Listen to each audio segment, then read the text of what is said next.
All right. You can see the adventure code is written down in the square over there to the left, and the name for it and everything. We're continuing on with season 7, and yeah, I intend to keep on keeping on with that. So if you're interested, just keep a lookout for the game postings. I've had some requests to run them like later in the evening, but I know this time works better for other people too. So I guess I'm kind of torn. We'll just see. And if you have anything personal you want to say about that, just message me on the side and be like, hey, it's really fun. I need it to be at noon. Keep doing it then. Or, hey, I could do it in the evening too. Doesn't matter. Whatever. I care what you guys think. The ones that are showing up here first, of course.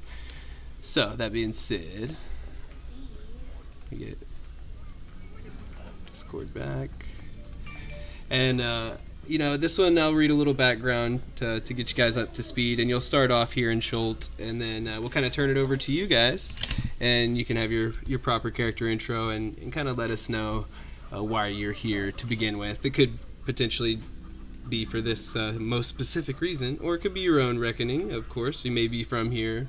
We'll let you tell us about that, but just for a little quick background, we are once again in the tropical land of ancient ruins, dense jungles, undead dinosaurs, and macabre wonder, otherwise known as Schult. So, one of the few Amish traditions, and Am is a place a bit south of Sword Coast, that they had a bit of a tendency to be like Spaniards and conquer a lot of places. Not too favorable in modern D&D, but if you dig back to some old stuff, you can find like Mazteca and things where they just it's pretty one for one with history, and I guess in some ways they don't want to be associated with that anymore, but I still think it's kind of cool in a way. But anyways, one thing they did keep from their overlords, I guess, in the time that they did that, is dinosaur racing. It's a blend of strategy and naturally brute force. Says, on occasion, fortunes can be won or lost in a single race if the odds are great enough. Recently, though, there's been an increasing frequency of what they're calling fluke wins. It looks like a dinosaur that wasn't really faring too well lately, all of a sudden just, boom, sparks up and starts winning some races, making big money for people. Well, the funny thing about it is, the Harpers, among others, are suspecting this dramatic swing in a losing dinosaur's performance is the result of some new substance, a drug perhaps introduced during or before the race. Of course, in this area, you may have heard too, they're always blaming the Yuan Ti for everything, so there's rumors of that going abound. And that's really all that's been discovered about that, and so they're kind of putting a call out for some adventurers to come and participate in the race to see if perhaps they can catch sight of some of the wrongdoings that are tipping the scales, and anything that starts slipping the grip of power from the merchant princes here in Port Nyanzaru will most certainly get direct attention. If you're a part of any of the factions, they have a little bit of stake in this. I already mentioned the Harpers, of course. They're usually interested in anything, seems as. But there's also a special assignment from the Order of the Gauntlet. And I usually like to include this stuff even if nobody is part of the faction. So as you guys kind of group up, ragtag ensemble, perhaps some of you know each other or have heard of each other, but maybe this is your first time meeting too. You see kind of a sweaty man in some armor kind of dabbing at himself, and some of you would recognize him as the leader of the Order of the Gauntlet, Alistair Bull. And he says, thank you for coming this evening, but I'll admit it's a bit of a trivial task. So hot out here. But I must ask you if you'll attend the Nanamuso Haka and place a bet on my favorite dinosaur, the Mountain Thunder. Well, I hear they're retiring her soon, and I want to put a little bit of gold down on her, just for a keepsake, and I'll let you keep any winnings that she's bound to bring in. He winks and kind of wipes the sweat. If any of you are willing to do this, he'll slip you 5 gold to put down on Mountain Thunder. And then before we dive in a little heavier, we'll just take it from Ryden and move over to the right. And you can use some of the hooks I've given you there, or you can come up with your own. But why not tell us who you are, what you do, a little bit about your character, and I usually do a DM inspiration question. So this time it'll be just why you're here in Port Nine Zaru and what are you doing? Riding. Raiden. Okay, so you will see a rather unusual sight before you, as you will see something that appears to be both a man and a machine standing in front of you. This is Raiden, custom lineage, I guess some sort of magical cyborg, if you will. And yeah, any similarities to existing properties are purely coincidental. And what else is there to say? I say that my sword is a tool of justice. Protect the weak. I travel this world. And stuff like that. I made this character quickly and I'll work on his backstory more later. He also has a metal dog with him. And that's about it. Very cool. We're about to add to that story too. This steamy jungle. All right. How about you, Shadowhaven? Shadowhaven is a lizard folk. He is here trying to investigate the strange beasts of Chult and see what features he might be able to add, because he values, as a part lizard, he values the animalistic nature of beasts and wants to improve his own abilities by observing the wildlife here. Perfect. Perfect. Gonna see a few today. That's a guarantee. Nice. All right. Jolene. Reading is being compared. Rocks, Arvin, fairy locks, whatever. You know the words. If you don't, go look them up. We'll wait. So Jolene caught on early as a courtier in one of the houses of Waterdeep. It was noticed early on that when her countenance and her thoughts became cloudy, so did the skies. And recently, a nice young wife of one of the nobles came to her and offered her a free cruise. And that's how I ended up here. I did not realize it was a one-way ticket, though. Quote unquote pleasure cruise, eh? Yeah, she might have been trying to get me out of town for reasons. Well, little did she know you may actually end up having some fun today. Yes, and so Jolene will do a little discussion and a nice, inspiring speech, and we'll all get 4 attempts if you want. Cool. So as you guys are kind of gathering up here in Port Nine Zaru, making your quick introductions, you can go ahead and share that. So everybody take that temp. And how about you, I? You know, tell us about yourself and what you're doing here in Chult. Yeah, hi. Yeah, so you see a bluish elf with elfish features humanoid person, I guess. It's got slick black hair, blue eyes, matching the color of his skin. He wears a mildly leather outfit. You see 2 scimitars by his side. He looks pretty drunk at the moment, I would assume. Yeah, he's just busted all his money on at the tavern. My name's I, because that's what I call my captain, and that's my captain's dead. Right. I'm looking for a job, and I heard that I can get money here. You guys, doing a job? As I stumbles through looking for some form of income at the moment, since his crew has somehow disappeared. Is that really what you call your cat?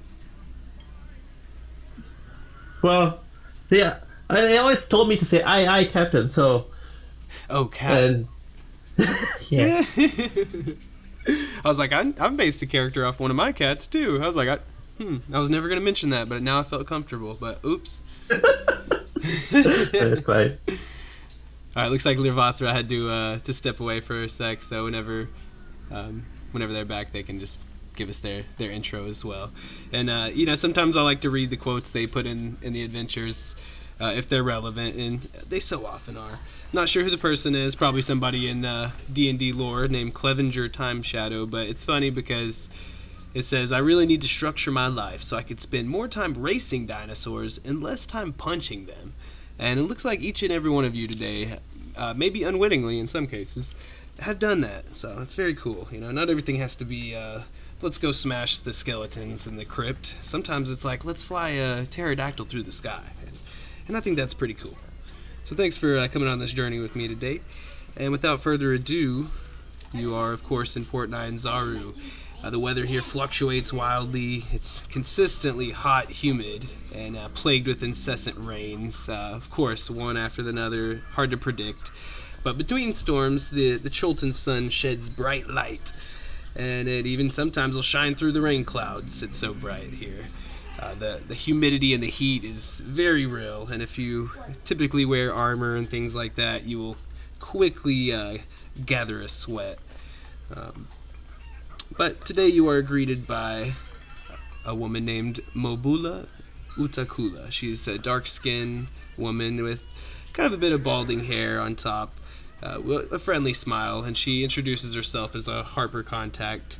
You see a rope belt kind of sagging under the burden of bulging coin pouches at her side. She seems kind of oddly uninterested in it, though, as you see also a little ledger for recording betting and illegible notes about probably the folks nearby and things. She looks each and one of you up and down with beady eyes, betray a mental alacrity underscored by choppy, muddled common. And every time she talks, you hear a pretty thick accent it's hard to place, but also a little on the S's and things. She meets you up the steps and brushes back her thinning curls, and you see a rich purple sash over loose layers of vibrant yellows and orange, denoting her station as a Port 9 Zaru bookie. Name's Mabola. Yez look like the mobum dem outside Come closer. And she starts to motion for you to climb up the stairs, and starts trotting up them. You guys probably look at each other with a bit of funny, maybe confused look, like, but would you like to follow her? I'll saunter up. Yes, I will do so as well. She's got a lot of gold, and I wanted to follow her. And as What is up, my friend? you hear that tink, tink, tink as she's kind of going up, and she stops and she says, come now. No time to be wasting. She kind of wants to fill you guys in a bit too as she trots up the stairs. So you kind of have to keep a quick step to stay close enough to hear. But she lets you know, I helped secure an entry into the Nanabuso Haka for your team. There are 2 races before the event starts, and if you want, you can place bets or just watch from there. Keep a lookout for any crooked teams. Being in the lead is the only sure way to force your hand later when you race. And just keep in mind, you gotta register for the event before the Nanabuso Haka begins. And before any questions can be asked, you crest the steps of Tiriki Gate, and you see a packed spectator viewing area full of gamblers and bookies indulging in their vices. They're escaping the added heat of the throngs in the street. And there's also a wide parapet in the gateway center, elevating 4 gnome wizards over a scrying pool. Together they manipulate a mirage of illusory sights and sounds for the audience far below, like a giant TV screen, and you hear oohs and ahs as they're very impressed with their antics. So you guys can kind of mingle in the observation deck here, and feel free to initiate any specific role play in a way that you would like to. But essentially, you have a little time here before your race would come up. You can kind of just kind of talk to some people, or perhaps even just overhear. There's a series of of clues, I guess you could call it, or just information. And like I said, if you want to, just kind of mingle with the people or do something specific, let me know. But we will need a charisma, persuasion, or just investigation check from each of you. And then feel free to do what you would do. Okay. Well, that was good for me. Yep. So she said we have to register? Where do we register? I've never been here before. You know where we register? So you do see a place off to the side where everyone's kind of signing up when they need to do that. All right. So I'm going to walk over to the registry table, and they said the Harpers told us that there has been a spate of strange things happening in the past X days. What was that, X?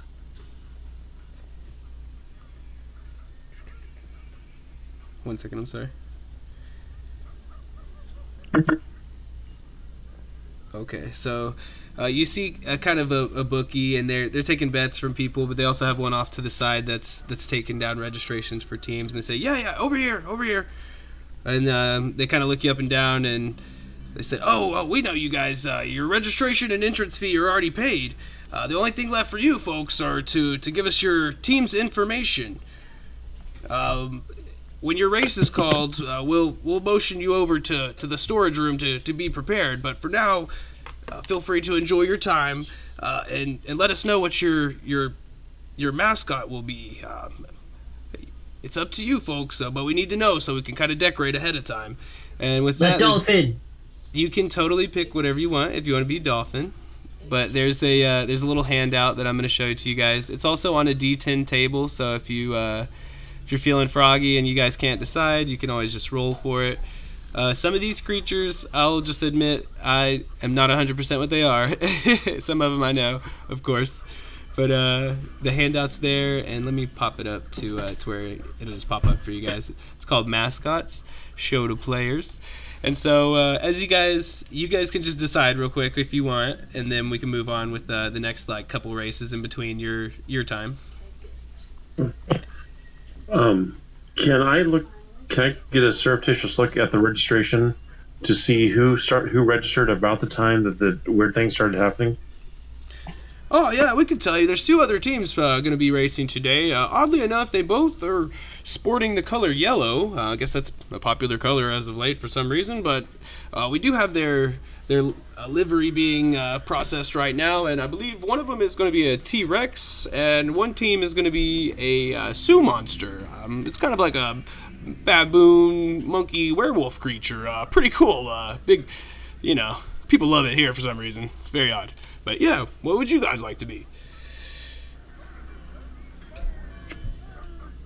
I mean, are we only choosing from this list of creatures? So this is for example, so you don't have to. You guys can just as long as everyone can come to a majority agreement, I would say. There's 5 of you, so if 3 out of 5 can agree on something, then we can move forward, I suppose. Then I will look at the group literally and say, my friends, I think we should just be a blue dolphin. That seems the fairest thing to do, right here. I don't know. Okay, fine. Or we could be a black dog, as he points towards the mechanical dog by the side. I think my character, I don't know, these creatures are have to be things that are native to children, honestly. I think I vaguely have heard of them myself. I'm just going to put the frog Humith because I guess it's good at hiding. And when it finds you, it's too late. That's what my character would say.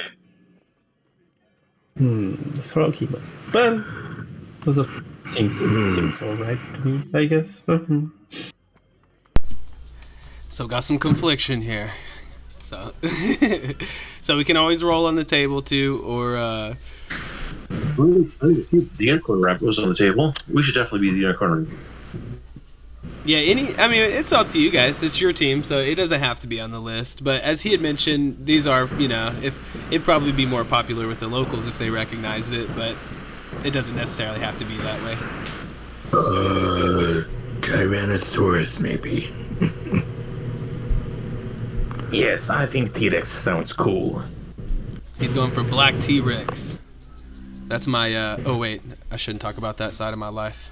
That's a different name I used.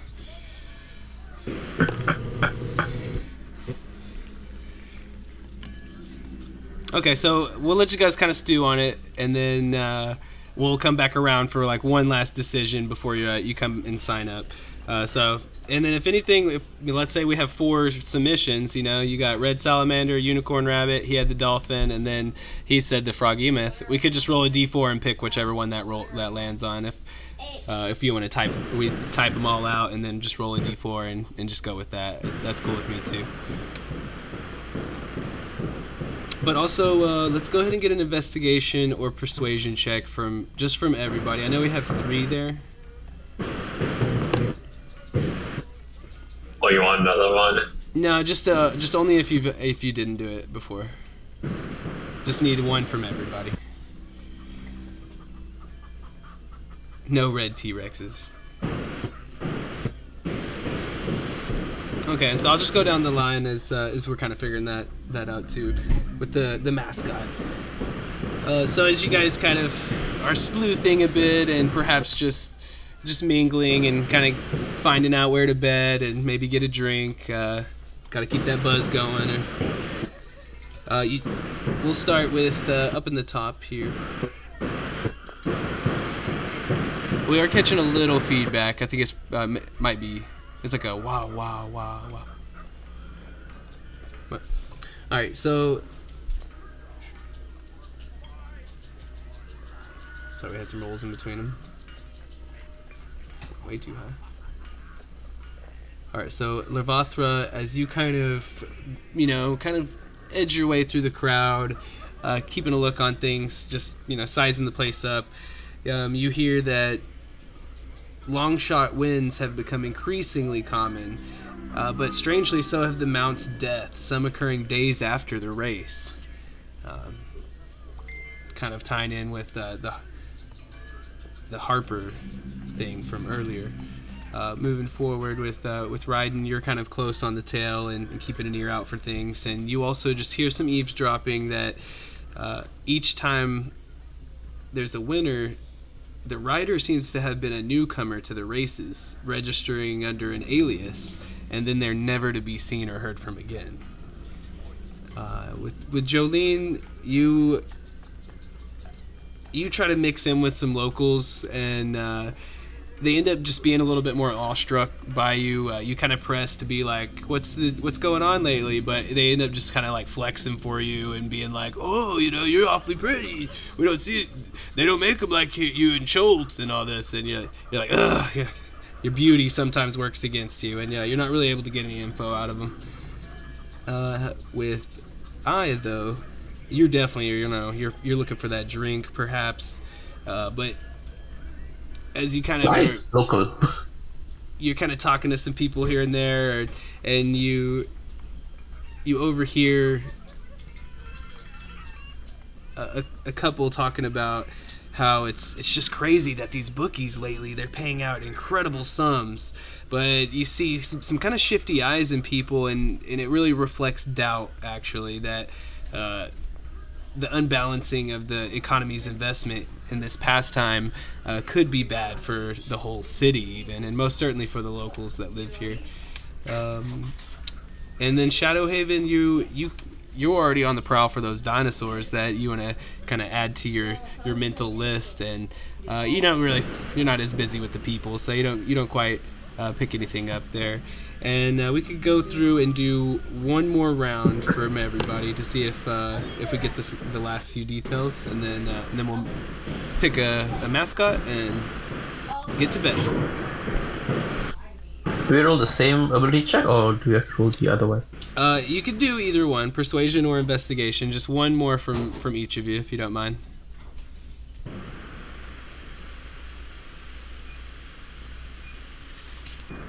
And everybody does have DM inspiration, although not suggesting you use it for this necessarily. Just throwing it out there that you do. I probably wouldn't use it for this myself, but So Jolene, looking good. We got one more we're missing. Is that Shadow Haven? You can roll one more. I didn't count that investigation from earlier. Oh, okay, thank you. No problem. So, okay, so you got a couple more details as you peruse the place and try to make up your mind. I, in particular, you're still just kind of, people would look at you and think with the glazing over in your eyes from the drink and things that you're not quite there. But like another individual around here who is a harper named Sagi Rin, sometimes there's a lot more behind the drunken eyes than is able to be told. But you're able to tell that the merchant princes that rule over here, in a sense, their influence is kind of measured in wealth sustainability, and the insecurity that's been developing here with this favorite pastime could leave Cholt in total vulnerable to another recolonization. So it causes a lot of fear. You can see why you've been called here. In addition to that, I kind of following up with the princes. You've noticed, or perhaps if one of you have been here for a few days, you would notice as well that the patrols around here have increased, especially around the dinosaur pens. Seems like the only exception to that, though, is being race day, when the guards shift to keep the peace and protect the spectators and things. And last but certainly not least, Jolene.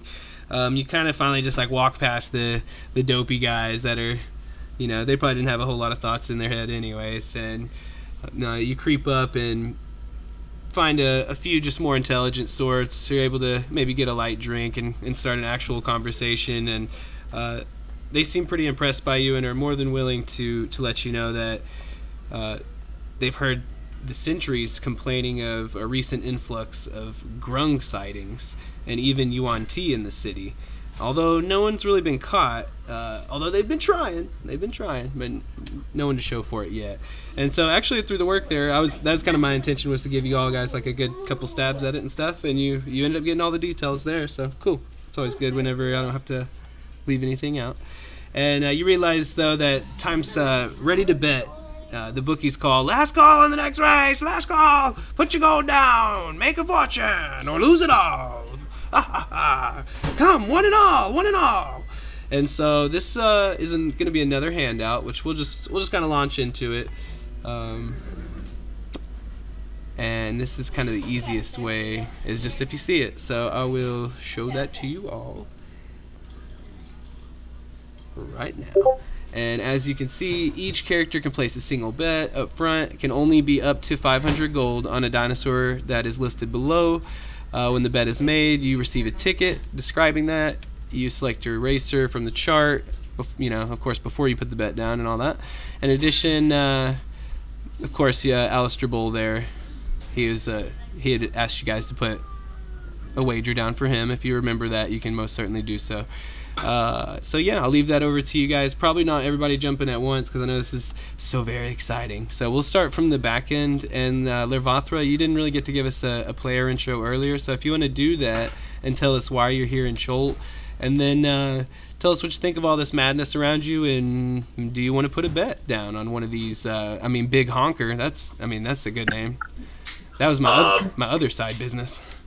So basically, Lervathra is currently a level 4 Shadowkai wizard.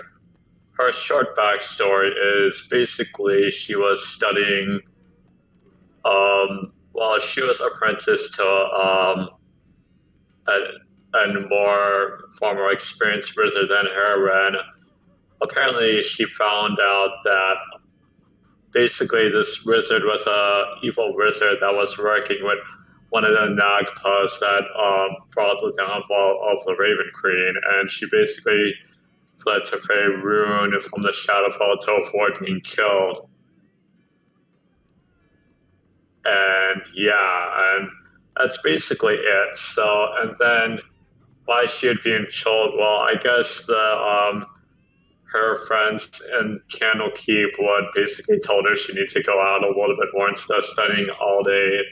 And basically, I guess vacation where it was a little bit sunny, that might prove her pale complexion. Yeah, I guess that's You pretty much did. And what does she think about this? Well, she's kind of saving a little bit of money. And would probably be just looking at the dinosaur races, not really putting much money at this time. Very good story there. It's so funny too. They're like, just go. It'll increase it'll help with your complexion, and you're just like, ugh, you just don't get it, do you? But it's funny. So you do not want to put a bet down, though, is what you're saying? Well, not really, because I kind of don't have that much money.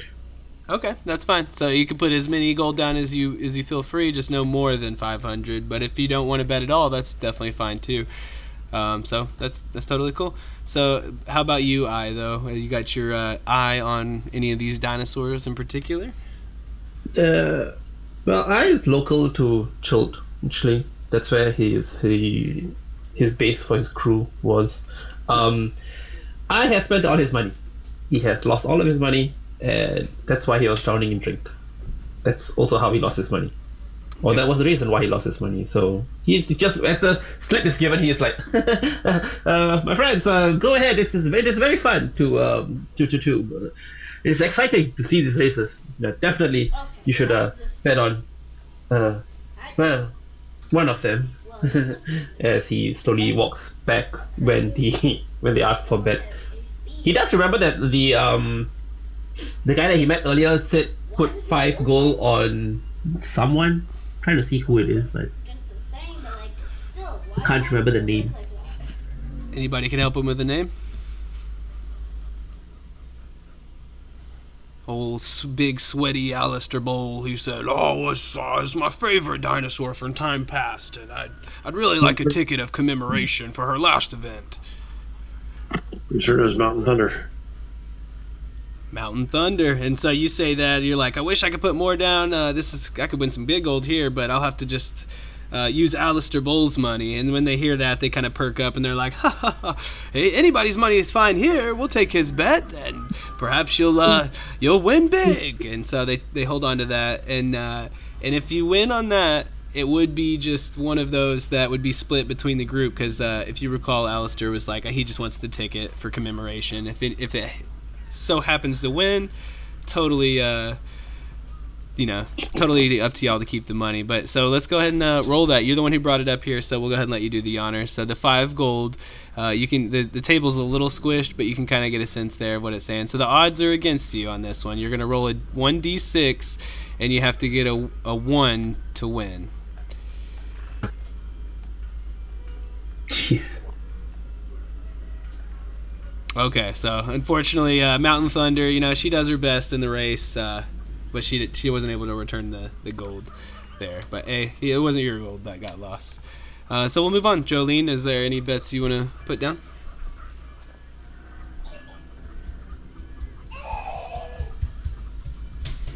That was my bet. Oh, I'm so sorry. My bad. I was using house money to bet on Mountain Thunder, so I lost. Oh, I thought that was my bad. I'm so sorry.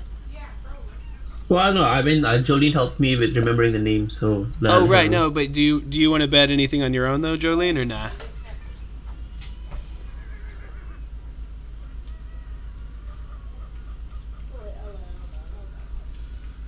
Okay, so Shadowhaven, are you in to make any bets? Sure, I will, since I sold some armor, I will bet 10 gold on, according to the table, I will bet it on, Starback. So I do a D3 and I need a 1 to win, correct? So I'm betting, 10 gold. Okay, let's see it. Let's see, is there a D? So you could get 20 back, it looks like. Yeah.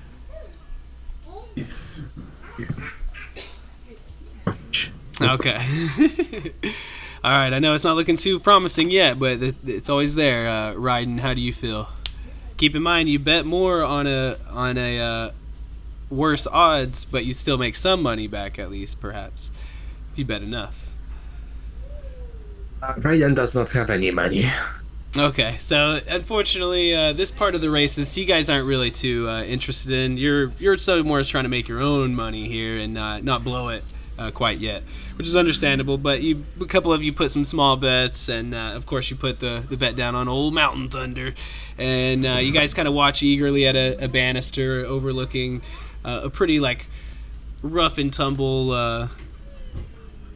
Little track that kind of winds around and kind of exits off to where you can't quite see it anymore, but you see where it would come back around, and a little pistol of sorts that really maybe only the artificer in the group would recognize, but crack, it goes off, and all these different sizes and kind of speed of dinosaurs all tear off, and you can get a feel for the different kind of personalities they have there, but they all are running off, and you hear Shadowhaven cheering on Scarback. His legs aren't scarred, but his back is. But yeah, him and Mountain Thunder kind of stay in the middle of the pack as of course everybody knows, Big Honker. He's the tyrant. For every one of his steps, the other little guys have to make 10 steps, and as quick as they are, they try to keep up. But the race kind of winds down to an end, and you hear some people cheering as they retrieve their winnings. You hear others, perhaps your friends, tearing up their losing tickets in disappointment. And then Mobula approaches you again and directs you down some stairs to register, after you would have registered for the main event, of course, to the little storage facility. You go to a long foot locker, and you can store your gear there.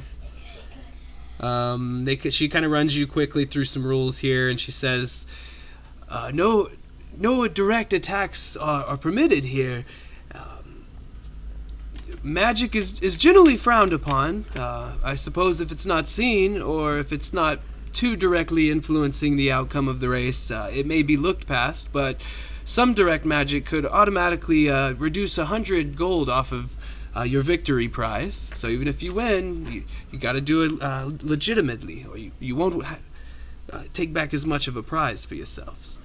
As mentioned, there will be 2 other teams, so there will at least be a consolation prize, but I'm sure, she kind of smiles, I'm sure you will do just fine.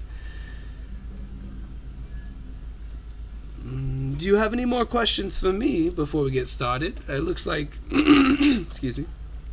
One last thing to note would be that the race is broken out into 4 different legs. The first one races through the city on the back of a dinosaur. Each of you would have your own. The second follows into the sky, where you will be flying each of you on your own pterodactyl. And the third takes to the water. It looks like some of you may be well acquainted with that. The final leg is a little more traditional race, although you will all pile into the same Triceratops. And you will have to defend yourselves. Finally, some weapons will be given if that's what you thirst for. But while defending ourselves, can we use magic?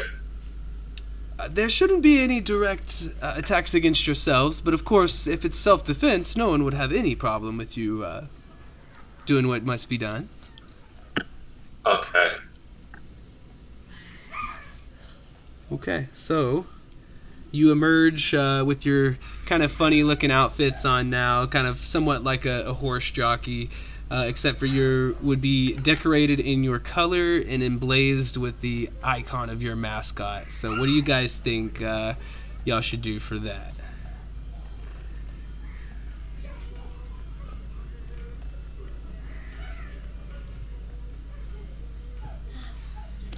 I'm going to Triceratops, or Tyrannosaurus, sorry. So Black T-Rex is what that was earlier? I think so. You just rolled for it, yeah. So since there was kind of some division there, we'll just keep the story moving, and y'all just draw some sticks, and you did, and you rolled for it, and so it ended up being the Black T-Rex. So you're all clad in these kind of not quite restricting, but a little tight in some places than you're used to. Perhaps the familiar weight of your weapons and pack and armor is kind of making you feel a little lighter on your feet, but perhaps a little strange too as you emerge. And a new wave of gossip buzzes through the pre-race atmosphere. Who are these unknowns? What exactly do merchant princes have in store? what chance do they stand? Will they just kill their mounts? Will they die? And all sorts of buzz is about the place.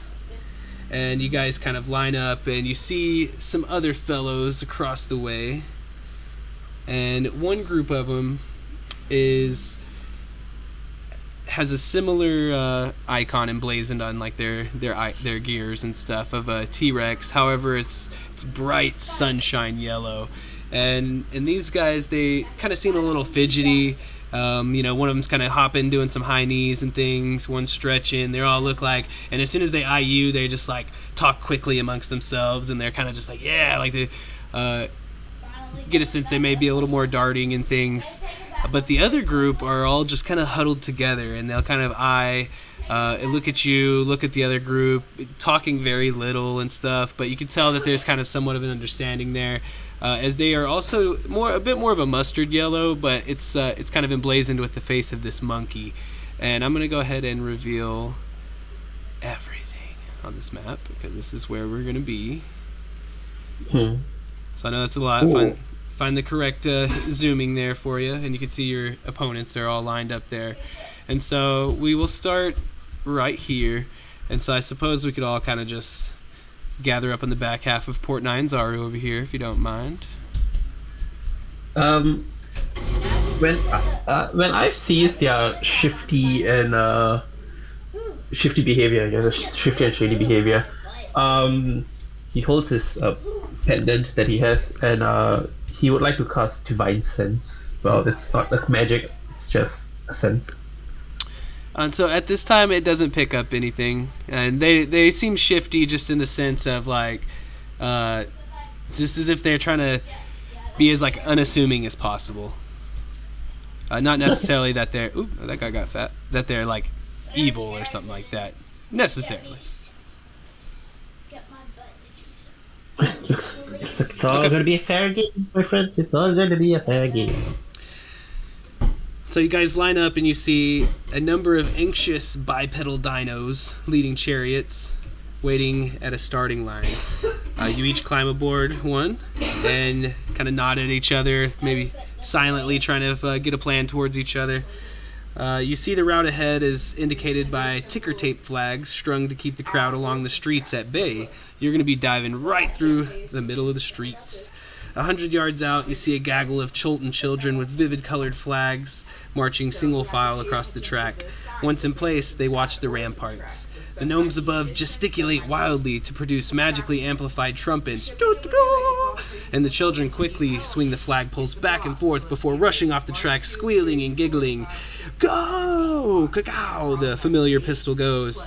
And so you are each driving a hadrosaur-led chariot towards the Grand Colosseum. And you feel the pressure as you all just launch off.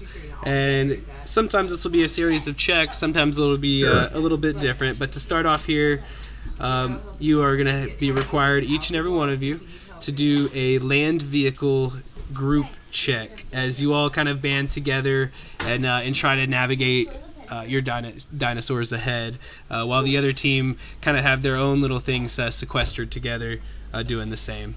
So you are depending on your teammates still for this, and it'll be, if you have land vehicle proficiency, make sure to add that. Otherwise, it'll just be a wisdom check for each of you. Okay. Guess that just means I get a +2. That's right. So if you do have the proficiency, make sure to let us know or include it in the roll or however you do it.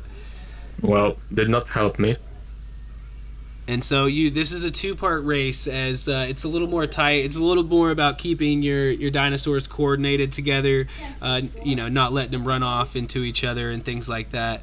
As you kind of are yipping commands at each other, like, hey, watch my back end, or, oh, I can't get this guy to quit turning left, watch out. You are making your way towards this red bazaar. And let's see how everybody did. We had a success, a fail, a success, and a fail. Is that everybody? 1, 2, 3, 4, 5?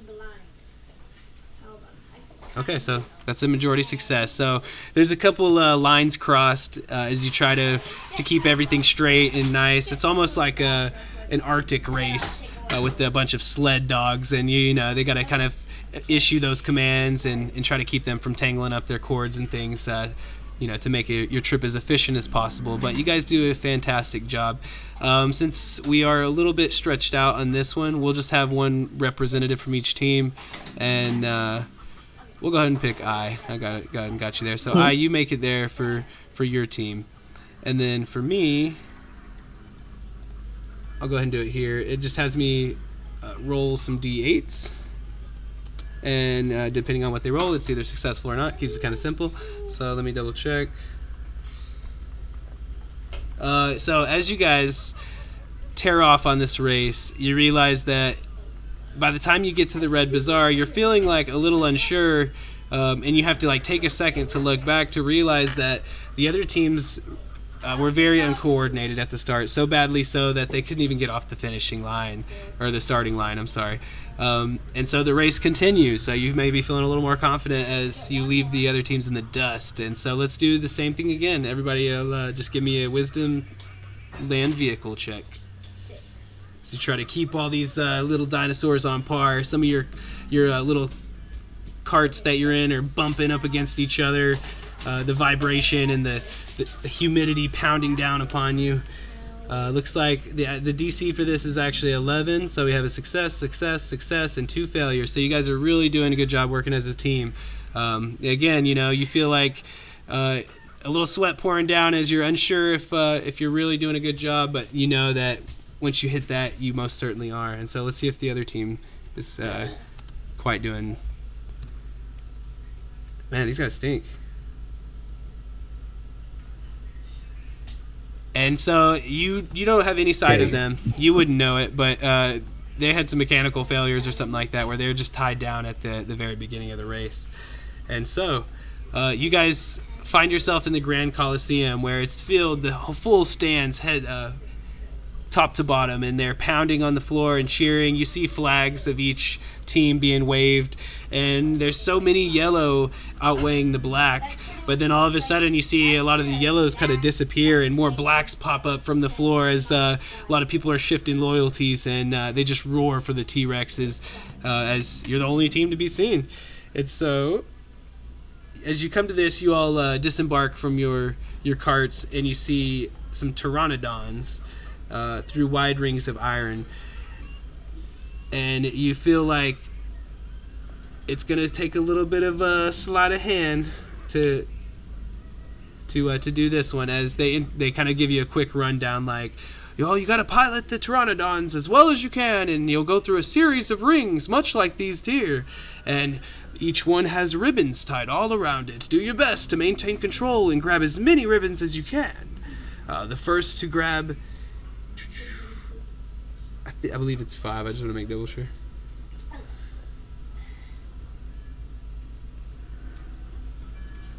Well, of course it is. There's 5 there, duh. But the first to grab 5 gets to move on, leaving the others further in the dust. And so we will have everyone kind of jump over here to the Coliseum now, if you don't mind.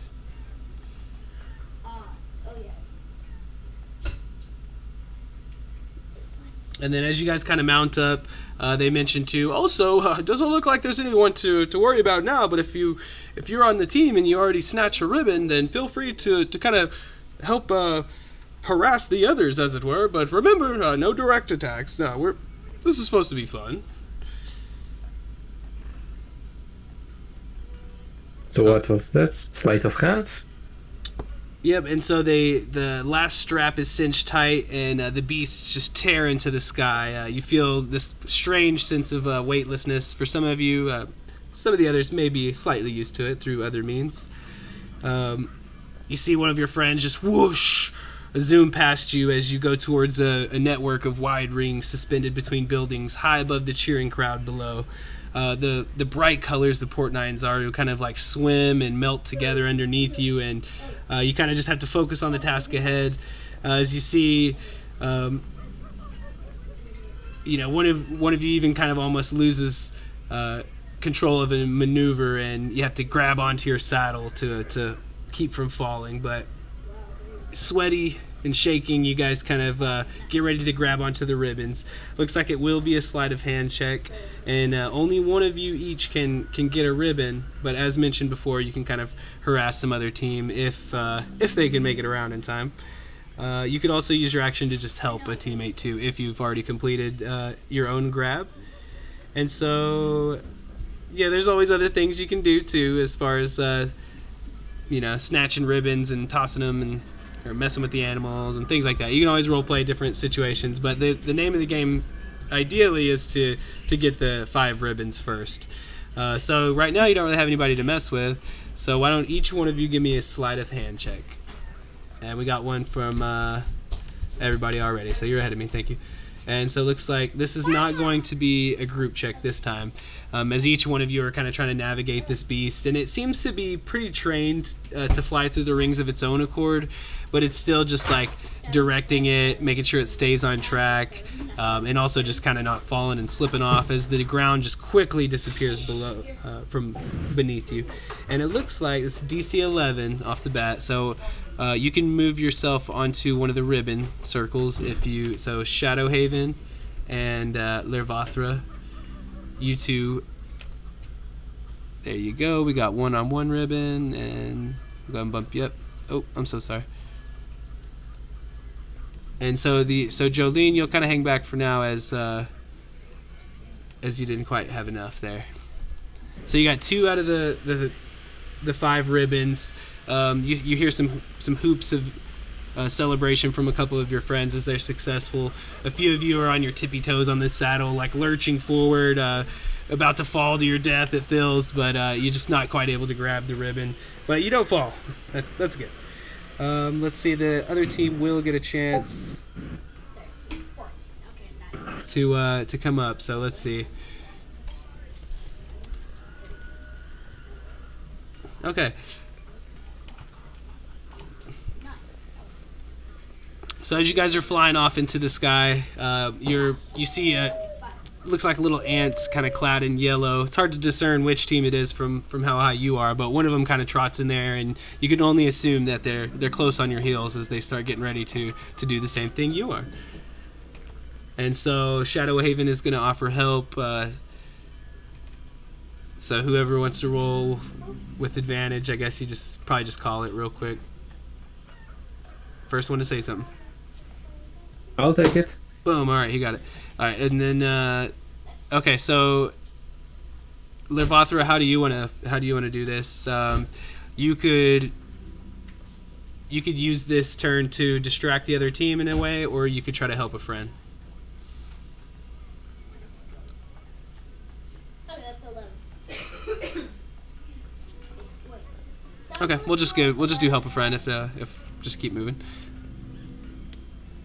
All right, so we need rolls from Ryden, Jolene, and I for sleight of hand again. And I guess we'll just have just the first 2, since we're just kind of moving along. They didn't specify, but Ryden and Jolene, if you want to roll with advantage. Looks like Jolene doesn't need to, but I rolled 18. Wait, so I roll normal then? yeah, you can take the advantage then, since Jolene didn't. Let me roll again then. Okay. There we go. All right, so that definitely helps, as mostly just the cheers of your friends kind of egg you on, like, come on, those yellow monkeys are coming. We gotta hurry up. And sure enough, it looks like all 3 of you in the end, especially with the help there, will be successful as you snatch up the last few ribbons, and then of course the competitors get to take a turn. And so they'll each kind of get a try, and there are just as many of them as there are you, to keep it fair. So we will roll for damage. I'm just kidding. But we'll roll. So actually, it looks like 4 of them are going to be successful off the bat, and then one of them was not. So the guy there, he will stay there. I won't cover you guys up.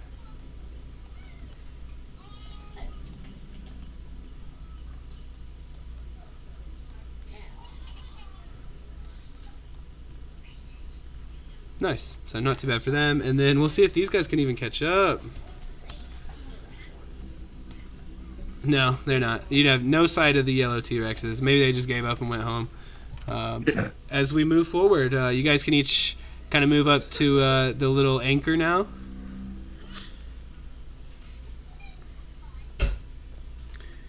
And once each of you have retrieved a ribbon, you fly down to the dry docks. The pteranodons kind of refuse to fly any further as you make yourself off of them as quickly as you can. And unless you don't want to, but you feel like you'd probably arouse the ire of a merchant prince or two. And who wants to do that? But as soon as you land, race officials kind of run up and they urge you towards the next leg of the race. You can kind of see that the ribbons you collected are kind of embroidered with gold. If you wanted to, you could keep one as a token if you wanted to, or a trinket, or you could sell them all for probably about 50 gold total. So up to you guys, of course. Money. Money.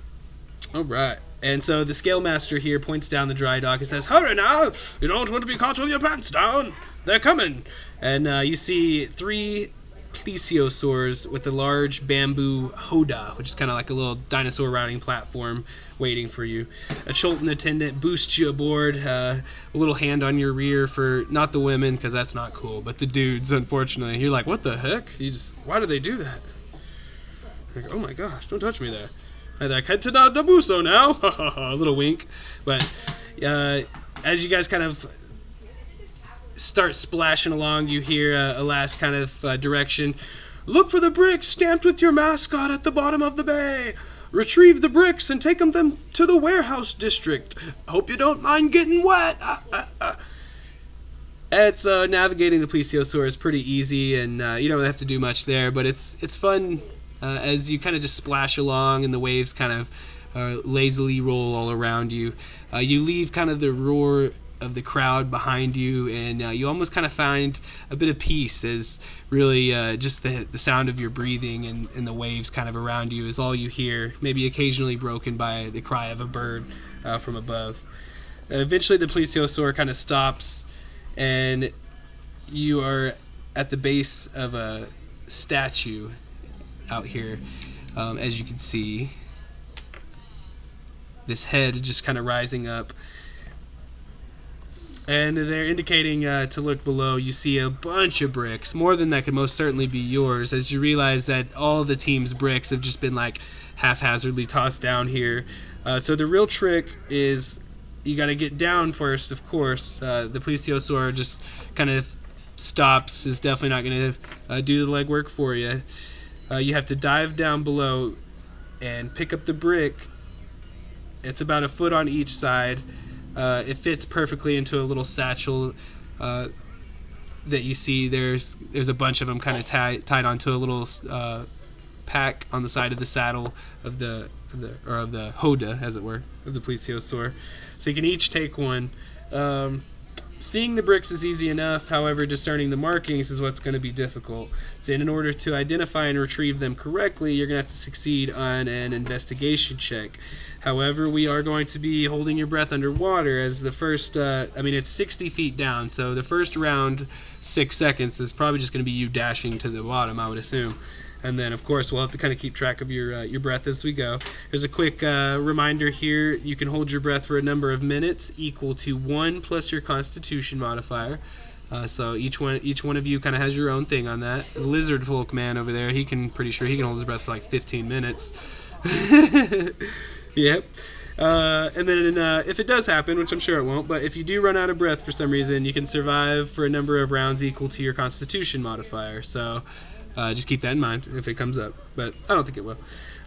So I guess this is just, you guys can decide this how you want, but it just kind of has a little addendum here that I think is kind of important.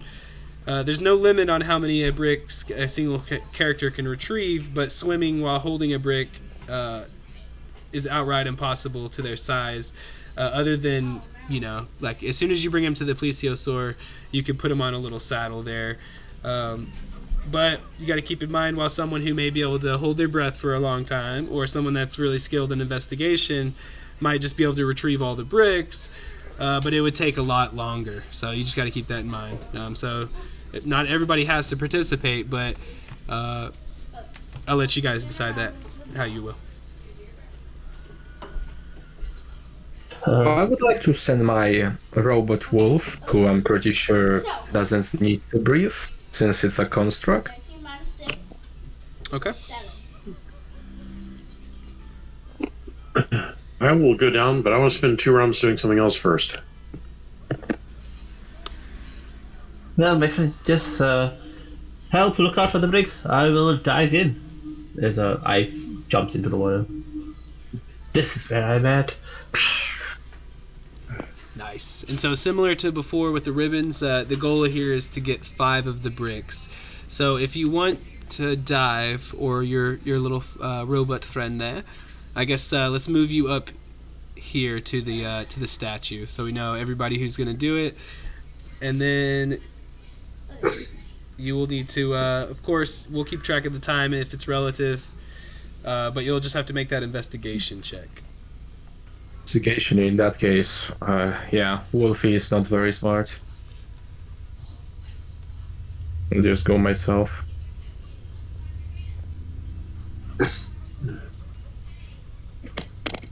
And so it looks like every single one of you kind of slides off your plesiosaur as it kind of like lazily just splashes and enjoys its downtime. And each of your heads kind of sinks below. It's almost like a whole beautiful wonderland of life down here, but you don't have the time to soak it in as much as you'd like to. For some of you, you kick your legs and swim down as fast as you can. Start picking up some bricks and trying to find the ones, especially with there being 2 different T-Rex ones, but they are pretty widely different colors, but you're trying your best to find. Looks like, am I missing one roll? Oh, let me make mine. Yeah, let me do that investigation. And then Okay. And then as of now, Shadowhaven, you're ahead of the pack as this is the second world to you. Only Lervothra at your heels as you both kind of swim down, take a quick casting look around, pluck up a brick, and start swimming back up. While the other 3 are looking at you and looking down and being like, "How did they just do that?" So you guys are able to successfully retrieve a brick, so you can move yourself onto the platforms there, and then it's kind of up to you. You could go back and try to get another one next round for sure if you want to. But the other team. So the brick. Go ahead. The brick that I found didn't match my standard, right? Right. Like I found a brick. What was my standard? The bricks are everywhere, but you're just looking for the specific one that's yours, and you weren't able to really find it. Right, but did I find one that had someone else's standard on it? I would say nah, because. Okay, let me know if I do.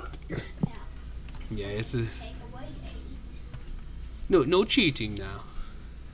I'm not cheating. I'm just. You're like, their bricks just disappeared. What happened to their bricks? But you would know too that this whole race is being monitored and things like that. So I mean, it's good. It's an idea, but. So I can't prestidigitate like purple almirage over top of someone's logo to make it so they can't see it. No, I mean you could, but then it would come back to get you later, probably. All right. Unless you were just purely sneaky enough about it. Yeah, there's not a lot about me that's sneaky. Yeah, I can't say no, you can't do it, but it will. It's it'll come with a price tag in a way. Okay, so anyways, let's see if these guys can keep up. And so we had so many successful, so we'll just have to roll 1 with advantage to see if he can get that last one they need. And it looks like he will. So the monkey team will be just another round behind you guys as far as the water stuff. Where you guys are out, maybe you just hear a roar of the crowd from a distance away. Kind of signifies perhaps another one of the team is slightly more successful than what they have been. And now let's see if these guys can manage to catch up. This is ridiculous with them. Here, I'll even give them advantage because... Oh, nice. They didn't even need it. Sweet. All right. So you hear another roar, this time a little different direction as you think, oh, maybe that other team might finally make an appearance. Okay, and now you guys can go ahead and do another investigation check. Looks like Shadowhaven is instead going to kind of swim around and point things out to Eye, so you can take advantage there. All right, so this one is slightly harder than the last one, but looks like Raiden, you were able to successfully locate a black T-Rex emblazoned brick. Lirvathra, you're able to find, what is that, a second one now?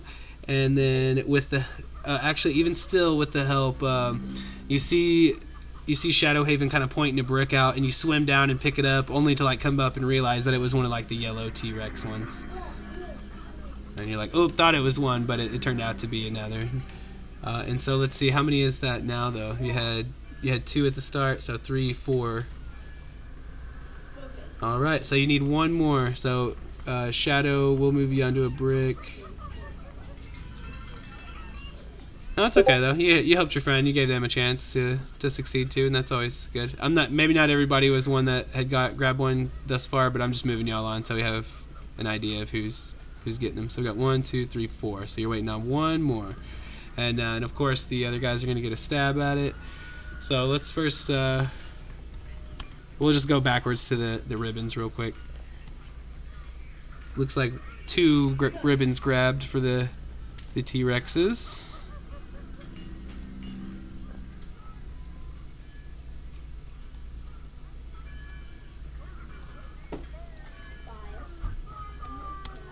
And you suddenly see another plesiosaur kind of roll up next to yours, and some splashing and bubbling as really you just see kind of hazy streaks of yellow around you starting to pick and prod at the bricks themselves. And then so we've been 2 rounds now. We could say if you found a brick you would have went up for air, so you're fine if you didn't, but I don't think Jolene and I, what's y'all's breath? You said we can hold it for 1 plus our constitution modifier, right? That's for right. in minutes. Yes. So Yes. So 20 rounds. Okay. yeah, say 20 rounds. Okay, so y'all are good. You let out a little bloop, a little air bubble, but you're fine. You got plenty of time. Anyways, they are able to get 3 of the bricks themselves, though, so they're actually making a bit of a comeback. You just see the big old monkey face kind of leering at you as they... are you on? Yeah, you are on one. As they kind of swim back up to the surface. A couple of them are still down there with you guys, not quite as successful.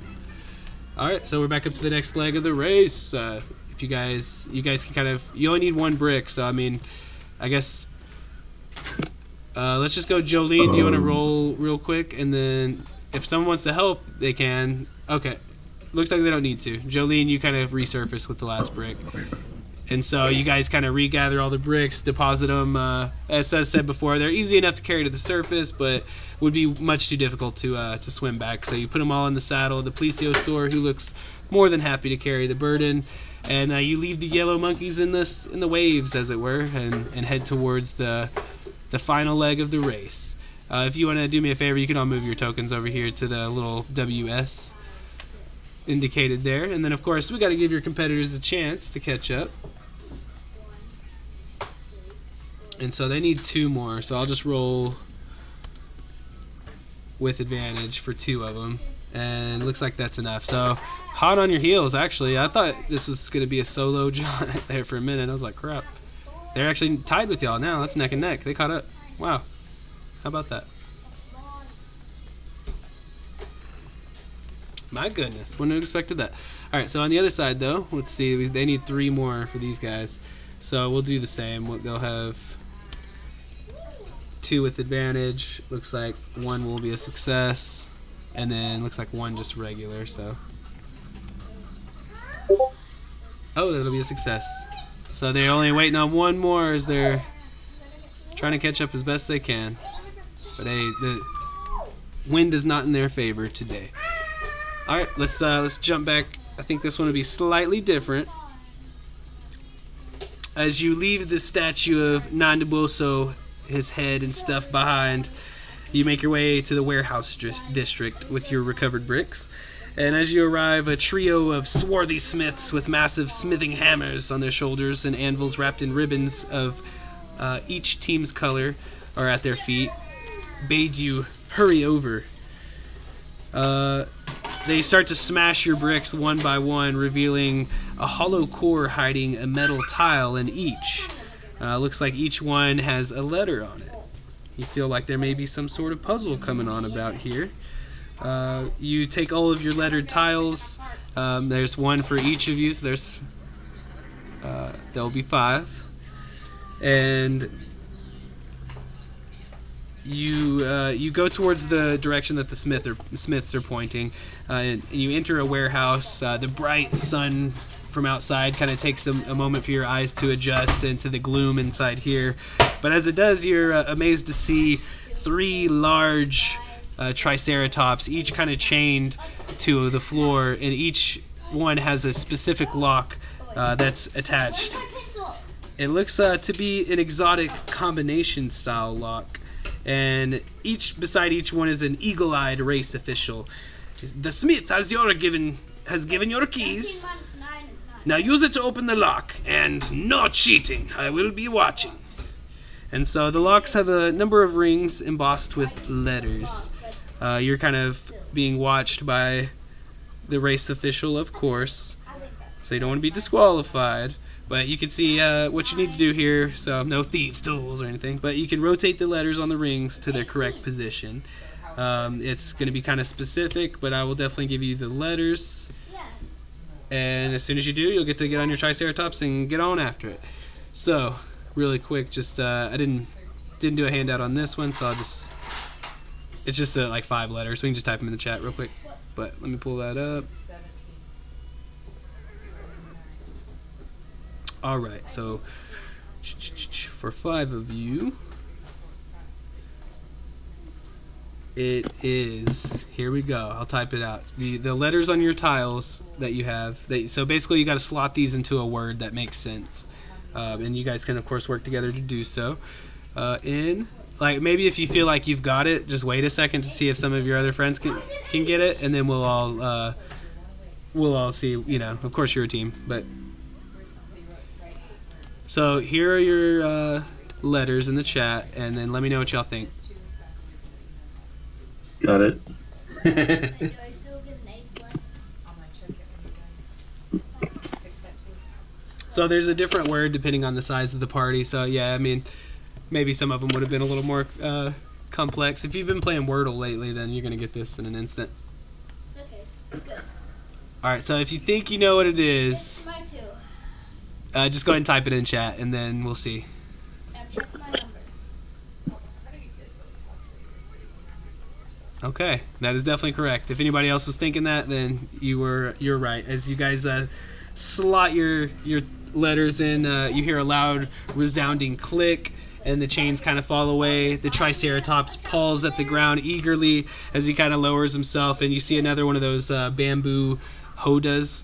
This time, you're all riding together again, just like the plesiosaur.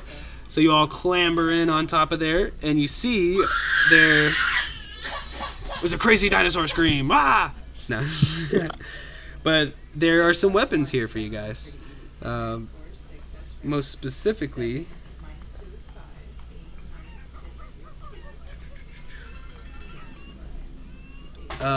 oval shields and large bullwhips.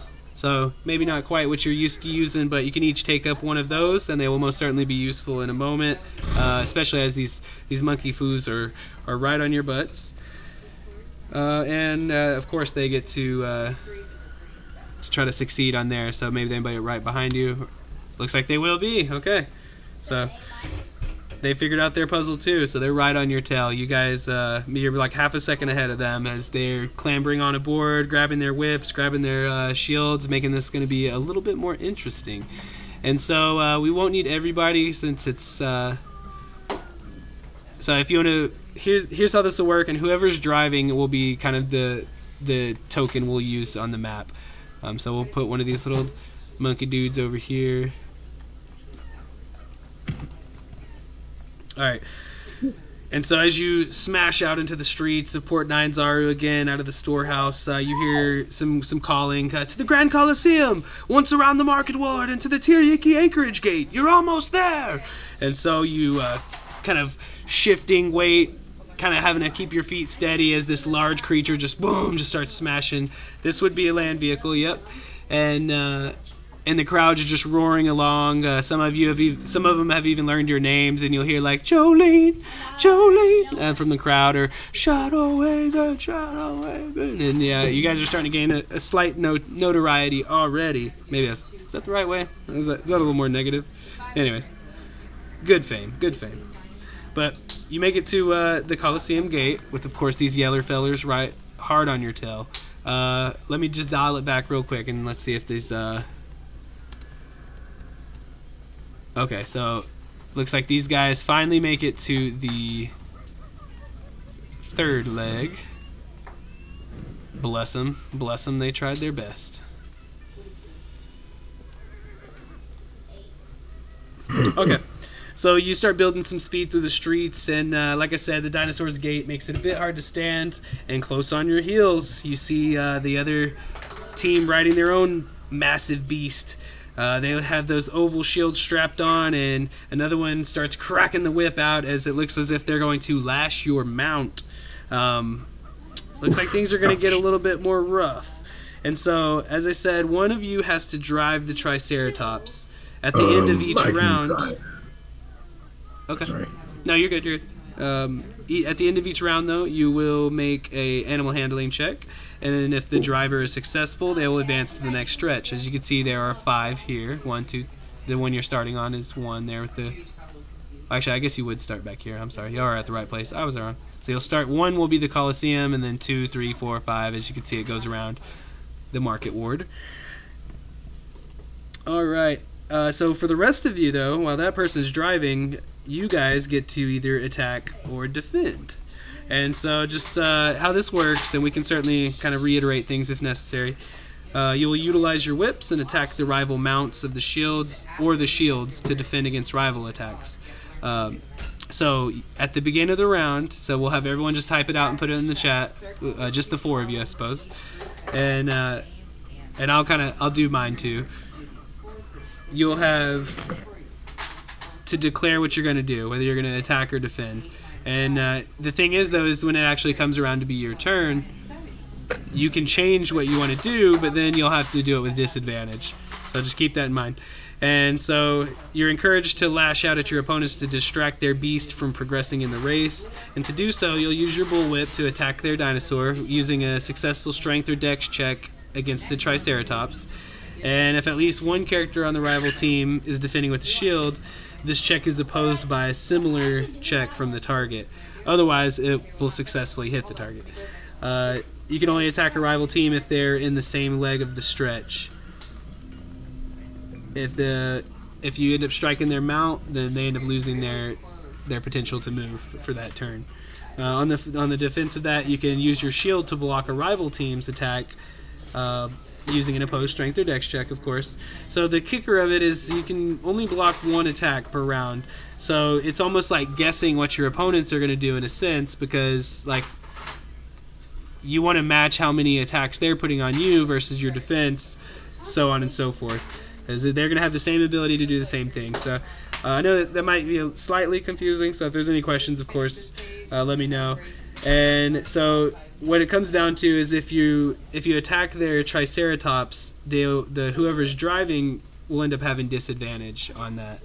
I guess if we start layering on like 2, 3 attacks on then it may just moot point. You're just not going to move that turn. But if it's just 1 attack, you'll have disadvantage as the driver. So you guys actually are, right on with the yellow team. So they'll be acting at the same time as you guys. So first things first, everyone is cool with Shadow Haven driving? Wait, is it just animal handling or is it land vehicle? One more time? The check is animal handling, is it? That's right. Yeah, go ahead, Shadow Haven. And I guess if you had the land vehicle, that would add on as well. How are we doing that? I did something wrong. Okay, so we got Shadow driving, and then so now everybody, the other 4 of you guys, just let me know. You can discuss, of course, too. I already wrote down what I'm gonna do, so whatever y'all say is not gonna change what I'm gonna. Well, I guess I can change it if I want to, but then I'll have disadvantage. But I'm not gonna tell you guys right off the bat, of course. So you can attack or defend. Jillian will defend. Fine. I'll attack. And I guess just type in chat, yeah, so we can just have it on. Best offense. The best defense is a great offense. But if you attack too much, we can't move. Isn't that what DM said? So every attack that you like, let's say you got Jolene defending, so one of my characters that I choose to attack will automatically, it won't work. But after we see what the results are, you can change and you can do a contest. It's always by a contesting roll, so it doesn't like automatically fail. But you can change, like, so if you see like, oh, they're gonna get us no matter what, so I'm gonna change from attacking to defending now. Well, then you'll have disadvantage on that. That's what that would do. So we have a defender and 2 attackers. Shadowhaven's driving. That leaves Me and right. question: can my steel defender also take one of those actions? And as far as this goes, it'll have to be a 5 versus 5 thing. So on this one, he would kind of have to just be along for the ride, or maybe just he can be with you if you want, just for moral support. Okay, then. In that case, I'll defend. Okay, so we had 2 attack, 2 defend. So I'll tell you, I didn't include it in y'all's table, of course, because y'all can make up your own personality for your teams. But part of that table was also for me to roll, and they come with little personalities. So the unassuming team that I mentioned earlier all of a sudden becomes very assuming as they're kind of quietly like going up behind you, and you guys kind of ready. A couple of you ready your shields, a couple of you ready your whips, wondering what they'll do. Thinking, as unassuming as they've been, they'll probably defend. But you see 3 of them pull up bull whips, ready to attack, and 1 of them defending. So you can see right now, already off the bat, that one of you is probably going to want to change, I guess. But it's up to you to who does it, and you'd have disadvantage. And we'll do contesting rolls. Oh, I'd have disadvantage. I changed my mind. I want to keep it because I don't want disadvantage. Okay, so you're gonna go to defend, Lervathra? I'm just gonna attack. I don't want the disadvantage. Okay, so does anyone want to change? Raiden, did you want to go to, or not Raiden, I'm sorry, but did you want to go to defend, or you want to stay to attack?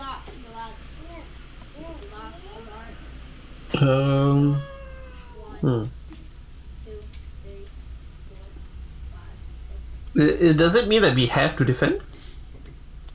You don't have to. I'm just asking before you just have the option to change before we initiate, so I just have to ask. But the only reason, in this first one, I don't mind like giving you a little insight, because I know it's like kind of a weird little mini game that's presented out of nowhere. But right now I have 3 attacking and 1 defending. So one of your attacks will automatically get through, it looks like, because only 1 is defending.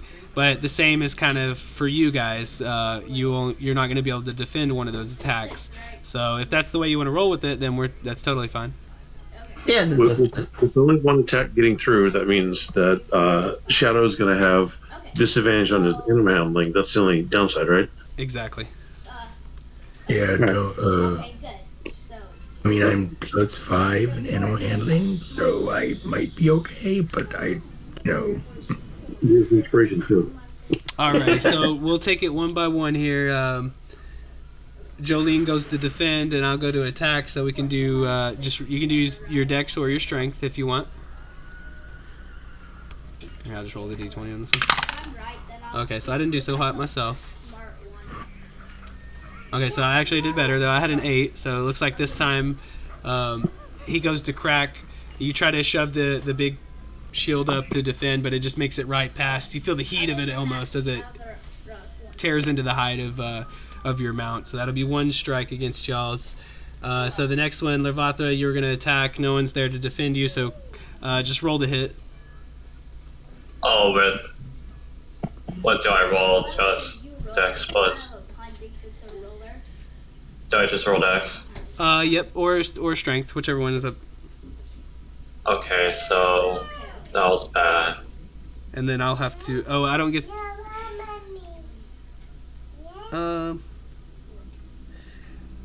You know, if no one's going to hit you, we'll just consider that a success. Because I think that'd be the simplest way to move it forward. So no one was defending you, so yours works. And so they'll have disadvantage on theirs as well. So right now it's 1 for 1. And then you're going to attack. They have 1 that can defend, so they will. So if you want to roll a strength or dex. Can I just? Oh, yeah, I rolled my whip. No, so yeah, it'll be a little different on this one. We're doing an opposing check. So I rolled a 17 on this one. Actually, I'm rolling kind of decent. Yeah. So you go to attack and you just hear, or you feel a thud as they're able to fend off that blow, and then Lervathra, you were going to. You already did attack. I'm sorry. Raiden is going to defend, so they'll come and try to attack you, or attack through you, Raiden. If you want to roll your dex or strength, looks like I got a 4. So you really just. 19. Okay, so yeah, you're able to defend successfully.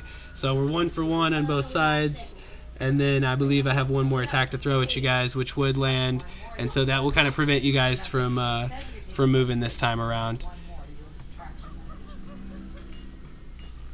Which is unfortunate, but they're finally going to take the lead as they kind of make their way onto the Coliseum, and you have to take a turn, Shadowhaven. You're like struggling to get your beast to kind of recover and move forward, and then we'll just have to see about these guys over here. They're fishing for bricks.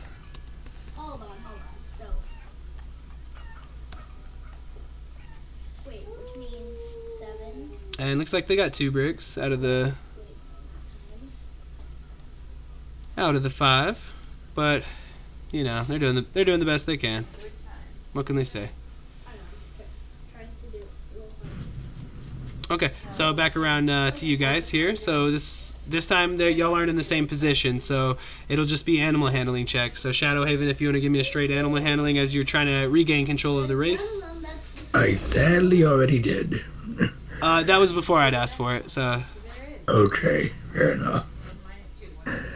I figured you were just doing that to see what it would have been. Which, it's good that you got that bad roll out of the way. So that is... So it is actually DC 14. So I don't... When it's so close, I feel bad for not, you know, if I just say no. May I guidance myself? Because I do have guidance. Sure. That means I auto succeeded. Yay, okay. So something like that, you're not really like that would be pretty hard to notice. You know what I'm saying? So certain little things like that can kind of get by, but obviously other things would most certainly not. Okay, so that actually pushes it ahead to where you feel, you know, your hand kind of struggling to maintain the reins of this massive beast, but you kind of close your eyes and concentrate for a second, knowing that you were born to tame these things. And you lead your team up to try to catch up to the next one, and they will do what they do. Wow, they're gonna keep on keeping on now, so they're pushing ahead. And we will go to our friends trying to pick up some things. So they got 2 with advantage now. Looks like both those will succeed with advantage. And then they'll just have 1 to get the last one if they can. And they can't. So there's still one brick shy over here. But they're coming up. They're coming up. Okay. And so we will go back to you guys. It'll be the same thing as before. You'll just have to do that animal handling check. How many numbers did we go up? 7. I will guidance myself again. Okay. 4. Wow. That's a nope. Okay, so unfortunately, just the vibrations, you feel like the anticipation and even the hot breath of your compatriots there egging you on, but you're just hard to keep them in a straight line, and you keep zigzagging around, and you realize you're losing time. and we will see about these guys if they're able to maintain control. And it looks like they are doing just good enough to kind of leave you guys behind. It is a bit of a come from behind victory from them if they end up winning, but it ain't over till it's over, they say. So let's go back to these brick guys. So we'll have one dude go with advantage. Hopefully that'll be enough. Looks like it is. So they are successfully onto the little challenge that you guys had just completed with the puzzles and things. They'll still have to do that. So they're still a couple steps behind y'all. And how about let's get another one of them rolls there for animal handling. And then guidance. Oh, you got to get a 4 on the guidance. Ah. Hey. You did. The plus 7. Yeah, you're trying your best to keep them moving along, but you're kind of just pawing the ground in the Coliseum, and what started off as like these roars of like, "Wah!" They're starting to go down to like murmurs, and a lot of the people are like, they know they're not done yet, right? A little bit of confusion there, as we'll see. Oh my goodness, these guys are not failing at all as they keep plodding along. Let's go back to these guys. They just have to try to solve the puzzle real quick, which they do not do. Which actually, no, there's no help on that. That's pretty straightforward. All right. Ooh. Maybe if they fail a couple times, I'll give them help. All right. So I got another one from Shadow. He's like, "This is my moment to shine." And unfortunately, it's it's hard to get control. I suppose if you wanted to shift it off, but I don't know if anybody would really have any better chances. Yes, if I'm joined anyone else but either land vehicles or at least neutral and animal handling, or at least,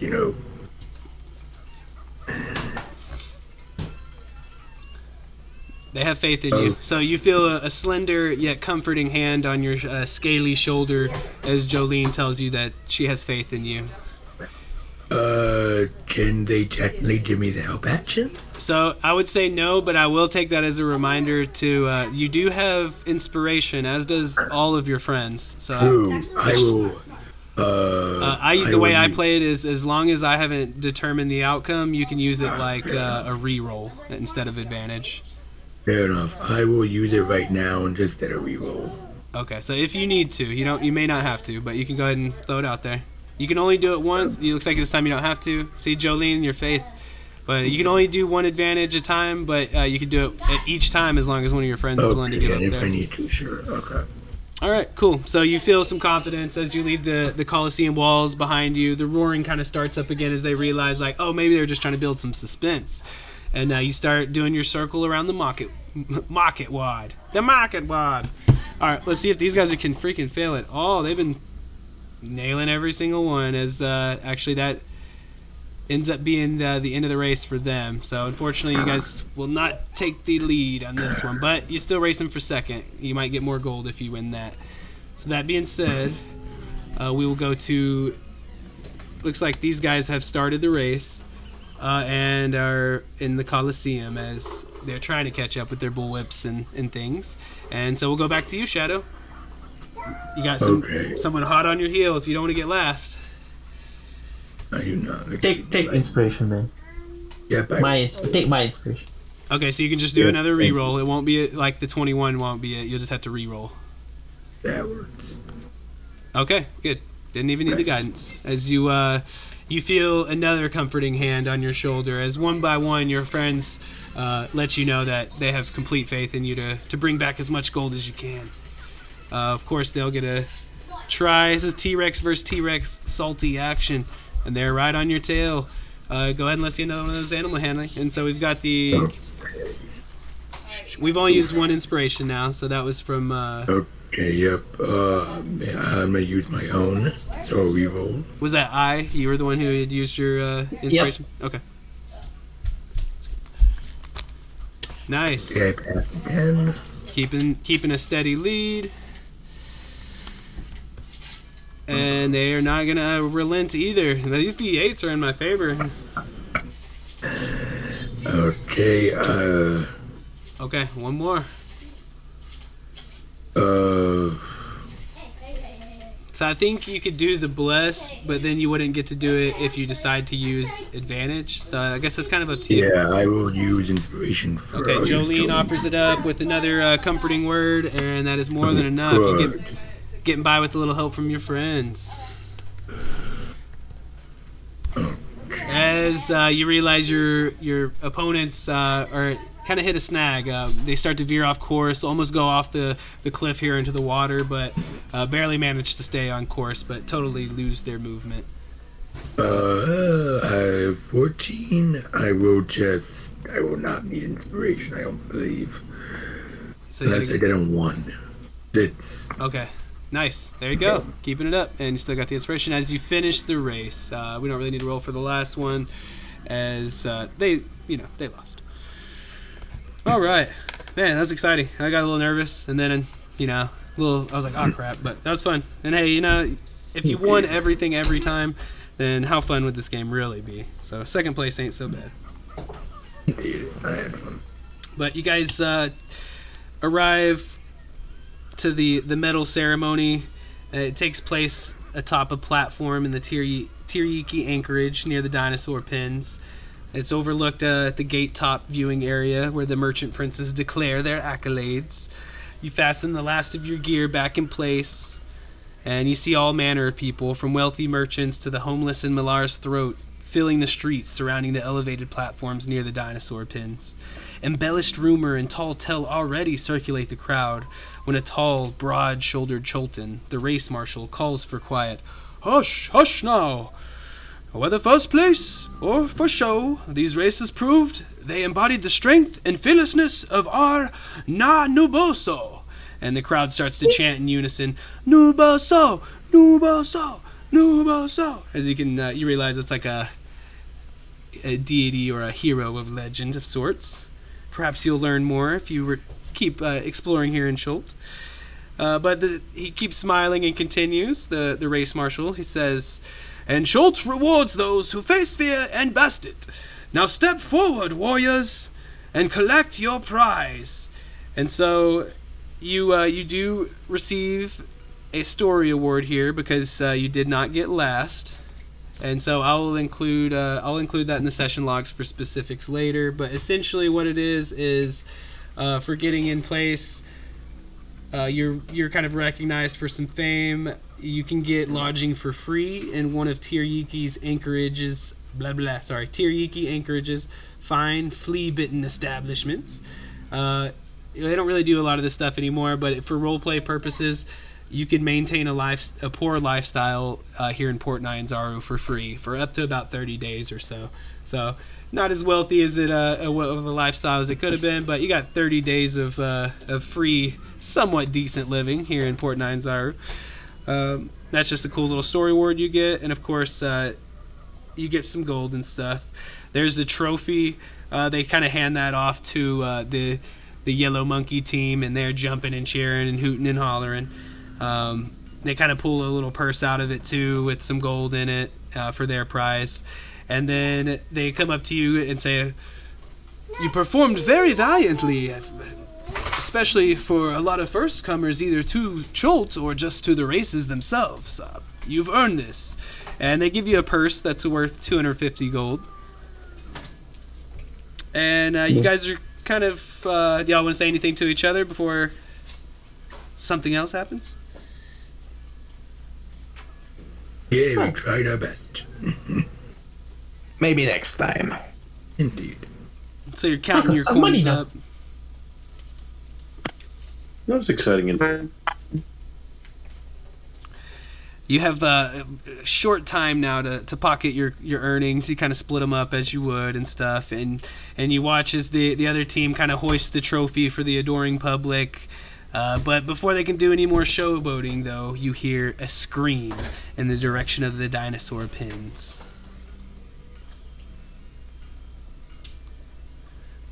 Okay. Terror begins to drive the people outside the Tiriki gate. They start to stampede as some horror is happening not far. The hovels and shanties at the ground level shake as screams and alarms reverberate through the district. The huge crowd that assembled to watch the ceremony now flees towards the Tiriki gate, hoping to get through before it's locked. Unfortunately, the dirty stone streets splinter into alleyways supporting run-down shanties, and sometimes they're not quite as stable as they need to be, and the one you're on starts to crack and sway and shift. The opposing teams start to just abandon. They throw the trophy down and their purse of gold, and it just kind of clacks onto the ground as they're just running for their lives at this point. You hear a frenzy of squawking and cawing from the animal cages that seems to be the root of the disturbance, and you hear a child screaming, rolling into a tidal wave of hysteria. The Choltons, shoulder to shoulder, surge toward the city's safety, and the platform underneath you begins to buckle. What do you guys want to do? Question. Did everyone collect their money and stuff? You can make a sleight of hand check to try to grab one of the trophies and with the winnings and things. One of you could, or multiple of you could try, but I'd probably do it one by one just to see if one of you could get it first, I guess, if y'all want to do that. Oh no, it's fine. Don't worry, I got it. I got their money. Okay. Nice. So Shadow, you kind of point out like, hey, they left that behind, and you like take a step forward, but then the platform buckles and you're kind of thrown off behind it. While I watch as his friends kind of clambering down as safely as possible, other than you, of course. You run over quickly and grab the trophy. No one sees you do it. You go and jump off the other side, but it's already starting to buckle underneath you, and so I'm going to need everybody to make me a dexterity saving throw, except for Shadow and you have to do it with disadvantage because you tried to take the time to steal. Crime doesn't it?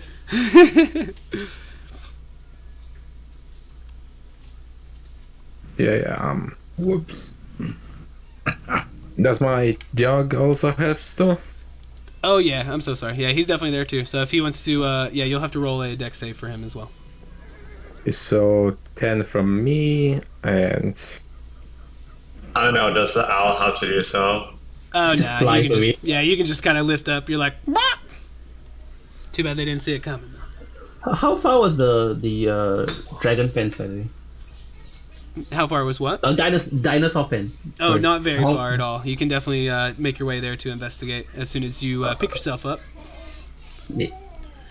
Okay, so the DC for this was 12. So it looks like we'll start. I fell. One away. So I will give guidance to whoever is close. looks like I is Well, it an doesn't help 11. save. Oh well, that'd Yeah. be close. Yeah. Yeah. Maybe. Or guidance you high. Okay. but that's a saving throw, though. Guidance only works on ability checks. Oh, okay. Good call. Good call. I would have missed that. I'm sorry. Yeah. Okay, Doesn't- yeah, so doesn't- it's only a D10, and actually I just rolled 10, so it'll be the max. Only for those that fail. So you'll take 10 bludgeoning damage. Looks like to Shadow, I am unconscious. Raiden, Yeah. your no. dog as well. Yeah.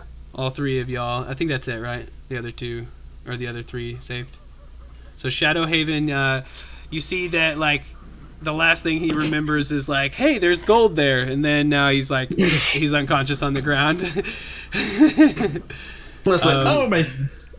Fortunately- oh my friend, what is going on?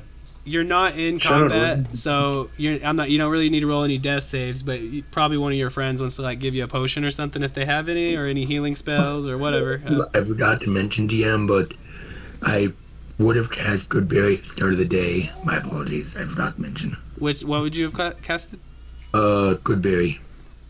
Okay, so that's fine. So if nobody has anything else, he has you as his friends would know that he always keeps a couple little twigs and berries in his pocket to be reached And into. I just wake him up like, come, wake up, Shadow, as I give him lay on hands 1 HP. Okay, Oh, he so avoids no, the twig he- and berries. Okay, so you only have 1 HP. So. Shadow and Ryan, He- did you get your full temporary hit points six from me? berries. So I have 4 berries left. Well, if we're not in combat, would I have like 1 minute of time to do something? So there's chaos all around you. You could probably spare a minute. But no, you're Perfect. not necessarily in a combat. You do see a fence separating two nearby enclosures starting to buckle I did not. nearby. Yam up. But okay, he repairs his wolf. Shadowhaven eats a few berries to kind of juice himself back up. And I know we were kind of moving all about this thing, but I'm gonna try to move everybody over to the water so I could just copy and paste you to the next map pretty quick. And so I think Oh, sure. I think I'm just missing you, Shadowhaven. I got you over here now. And feel free to mark your HP on your token or whatever if you need to. 1, 2, 3, 4, 5. Got everybody copied. I think I might take a T-Rex with me. And After nibbling on the berries, can I cast Divine Sense as I'm waiting for Shadowhaven, not Shadowhaven, sorry, for Raiden to mend the Wolfie? sure. So just remind me real quick on the specifics. Dang it. Here we go. Within 60 feet, any undead fiend celestial that's not behind total cover. So the undead thing starts to kind of tweak on you a little bit. 1 second. There Okay. it is. For some reason, it did not. It like took the wrong tokens a second ago, but there's everybody now. So you can kind of form yourself around these pins a little bit. If you, I'll unveil some more in a second, of course. But you determine this is most certainly the source of the disturbance. You hear a little Cholton girl kind of inside this first doorway here, and she's just kind of like screaming bloody murder. Kind of wondering what. Go ahead. I tell my friend when I get the undead things, my friends that are undead around, let us be careful. Oh yes, and of course, yeah, you most certainly can tell that they're undead within 60 feet of you. I guess it probably would be behind total cover in a sense, but it doesn't really matter. As you see the little girl kind of screams and tries to run towards you, but she's quickly blocked off by these lumbering dinosaurs that kind of just crash through. And let me do a quick. I may need to take one away because we have some level ones. So just let me really quick.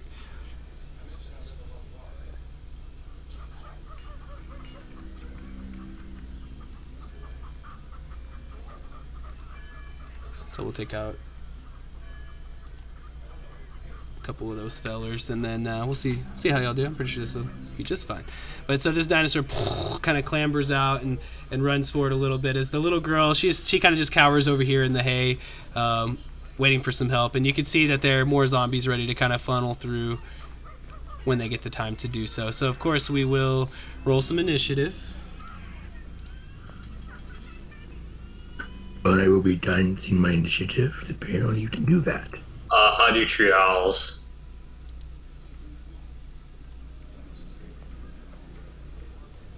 Should they roll their own initiative? I think the owl would just go after you for them. But for like the wolf, I believe he would need his own initiative though. I think some things are one way or the other either by my determination, I guess, or by my understanding. I think like a familiar, it'd just go on your turn. But if it's like a companion, then it would be like its own kind of separate initiative and stuff. Okay, so just real quick, of course, they're undead, but they kind of try to block the child's only escape. Their eyes are cloudy, their movement stilted, clearly undead, as we've mentioned. Nothing left to do but protect her. The little girl kind of screams, and anytime any one of them will get a little closer to her, she bats away at it with this quarterstaff. It seems to be a pretty thick, dark wood with a nice blunted hook on the end of it. And she's just kind of swiping away at these creatures to keep them from coming near her. Wolfie is a steel defender, answering for him just because I'm here. But let me roll their initiative real quick, and we will have a little fun. And if y'all mow through this, I know I at least took one of y'all down. Even if it wasn't in combat, but it's funny. All right, so Yeah, this is like there's a zombie man over here too. He was like one of the caretakers of the dinosaurs who happened to be there just at the wrong time. From whatever happened here, you're not too sure. But let's get some. Oh my God, y'all gonna kill this thing before it even gets to go, I bet. As it got a 2 for its initiative.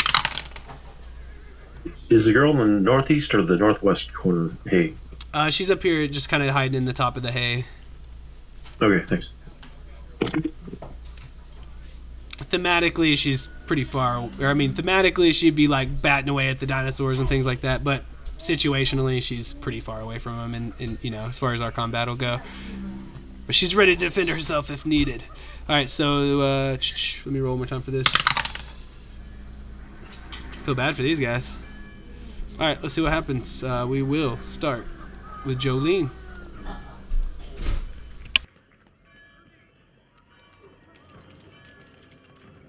Yeah, smoked the big guy. Nice. 10 to hit. For the big guy, that actually will miss, as it hits him and just kind of glances off in streaks of energy. His natural hide is just a little tougher than that. Move and I'm done. Okay, what you got, Dinosaurs. Why dinosaurs? I guess I'll try. I'll take a slash at him.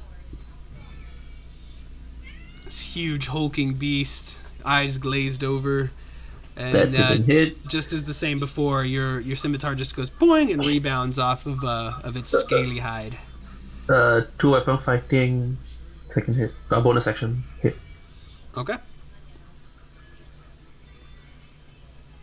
That one's gonna hit. You find the this time you know where to strike.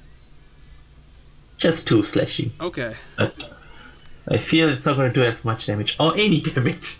Hey, it adds up though. Okay, that's gonna be it. Yep. All right, Levathra, you're the level 4 here. You gotta show these people what you can do. Okay, I'll do flyby help action against this enemy, Okay. and Poop in the eye. Got it. can I see this enemy to target them? I'd say no, not yet. Okay, so You could probably. Well, let's see your angle there. You could probably see this guy up here though. I'll give you that. okay, I'm gonna target that enemy with this spell, so that's gonna be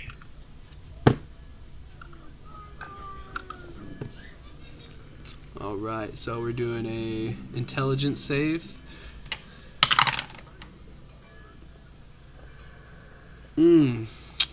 That's gonna be a 9 for me. so they take full damage and they only get that. Yeah, that's gonna be it for me. Or actually, that's gonna be it for me mostly. Okay, cool. So that it's like a tinier little dinosaur, but still it's like got some flesh popping off, and one of the eyes is googling out. Clearly undead. You strike it very heavily, almost imperceptibly so, but yeah, it's barely alive. Another good whop like that, and it'll be more than dead. And that'll be it for you. So we'll go to Shadow Haven. What you got? Okay, I will look at the big one. What kind of dinosaur is it? It is ankylosaur. Okay. I will do Thorn Whip at that one. Okay. For 19. 19 to hit. Okay, 6 Or piercing. 6 damage. Nice. So you can see this is pretty big lumbering creature, but you're chipping away at it. And then I am done. Okay, and just so for your druidic reference, I know you'll see it in a minute, I'm sure. So the other one is a little velociraptor. So just so you have that on your list as well. Awesome. Thank you. No problem. And then we'll go to this poor caretaker. He just happened to be in the wrong place at the wrong time, but he's gonna shamble out. Oh man. So fortunately 20 feet's not gonna get you very far. I'll argue that this rubble is probably rough, difficult terrain, so he kind of just clambers as far as he can into on top of the rubble, almost falling over the other side, but kind of falls into the dinosaur, picks itself back up, and as it mindlessly chugs on forward. Well, I guess if I was dashing, I could move an extra. We'll just put him there.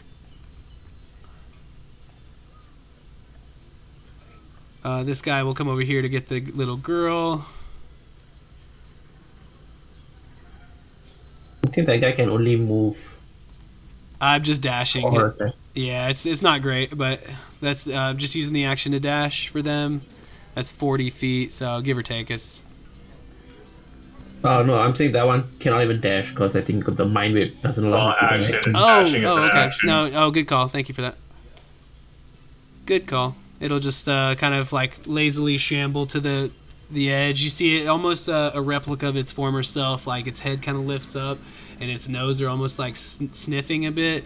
But you can see its eyes are like completely white. Raiden, what you got? That's a zombie, right? Or undead? Yeah, it's an undead. Yep, it is undead. And hey, I added a turn for your thing if you want to roll its own initiative. It says it is on my initiative. Oh, okay, in sweet. Okay, yeah, I know. Sometimes they do say you're good. Yeah, it's inconsistent between different familiar like features. Cool. So let's see the distance. And you said it would be like difficult terrain somewhere here. Oh, not there. Just on this rubble, because that zombie was kind of like clambering over the rubble. All right, so I'll move myself here and attack the undead with booming blade. Yeah. Okay. So I'll take a swing with my high frequency blade. And that's a 17 to hit. Oh yeah. So that will be just 2-hand does You know- less. and the thing is I am using 2 hands, so Yeah, I appreciate you for being honest. yeah, so he takes 7 slashing, magical, if that makes a difference. Okay. And he now has the booming blade booby trap on him. You know how it works, right? Yep. And so as he is like some of his, it's not too thick yet as he's freshly turned undead, but some of his blood starts seeping out from his belly. And now you're Blade Wolf. Yeah, no bonus action for Raiden, so Blade Wolf will come and he will try to shove the undead away. Okay, so So- just contesting check. Yeah, I guess athletics. Oh, I did pretty good. I'll go strength, so I got 17. Oh man, I got a 12, bruh. Guess he Okay. resists. Yeah, so he's locked in place. And yeah, no bonus actions for Wolf, so that's it from me. Okay. Go to this big ol' honking thing. Let's see. It's gonna sweep around with its tail, and I would say it'd probably go for. Well, it'll go for I, because that's the only one that is in range that actually hit it. Where Raiden, you went for the one next to it. So it'll do its best. Oh crap. 12 only though. Miss. All right, so you're able to kind of jump up, and the tail sweeps underneath your feet. You land cleanly. So you realize that would have hurt. So that'd probably be a one-hitter quitter. Maybe not kill you, but it'd probably knock you down. As you definitely avoid it though, so all good. And Jolene. All right, I don't like this guy going for the child, so 1, 2, 3, 4, 5, 6. I think I'm within 15 feet of this guy. This one. Are you asking if you are? Yeah, you are. Okay, cool. I'm gonna cast color spray at it. Okay. So, all right, you got it. So if it had really, that's what I get. If it has less than 23 hit points, it's blind. It's blind. Yeah, All until right. my next turn. Okay, it is blind. Second. Okay. Done. All right. All right, I. You almost took a thwacking, however the word is. Cool. Rotate around. That sky still puts me within 5 feet of both. That thing's blind. This thing's. Yep. I was giving the help action on this one, but I've got 2 blades. I'll go for this because it's blinded. So I think with blinded, it would have advantage or disadvantage, but it does. If I'm correct, it doesn't give you advantage, though, right? No, it gives me advantage. Okay. Because I I can't think see. since they cannot see you, that's how Gloomstalkers work. If they cannot see you, you get advantage. Mm-hmm. Okay. Yeah, it was like the one time I didn't bring my screen out because I was like, it's only one combat. We probably won't need it. And then it's like, oops. So that's the first slash. Okay, yep, you're good. You're totally right on that. Looks like that will be a hit, of course. And my bonus action. And so is this going 15? towards him again, or are you going back towards the other guy? No, it's him. It's him. Okay, him again. 15 to hit will hit. 3 more. 13. Okay. So it kind of just like turning its body around in circles as it's wondering, like, trying to place itself, and kind of hears the whimpering of the child on one side of it, but then it awfully, it feels pain coming from the other side. And anything else for you? I'll go 5 feet back, like this. Okay. Down. All right, Lervathra. Okay, I guess, let's see. Okay, now that I have the ruler up, I can see the range on the owl's speed, so 40, then I'm just going to have the owl do flyby help on this enemy once again, and then I'm going to cast a second level magic missile on this enemy, so that's going to let me roll all the darts. 1, 2, 3, 4, second level, so yeah. Okay, and my bad. I was doing I was looking. I could do an opportunity attack being blinded. It would just be a disadvantage, which I did, and it missed. So sorry, just throwing that out there. And then I did miss. Who are you targeting though with the magic missile? That little feller. Dang, man, you're okay. So he's dead. If you wanna. And then of course he's an undead fortitude. You know how that works usually. But it will be. I think it's plus the damage taken that would kill it. So essentially the first one hit it and then the second one killed it. So its DC will be 9 to come back. Looks like it definitely will. So it is on its like second life now, as it were. I'm pretty sure you all know how this works, but yeah, it drops down as it's pelted. Even after death, it's still kind of pelted by a couple more magic missiles, and then a second later, it kind of twitches a little and brings itself back to life. Although you can see it's on death's door. All right, anything else? No.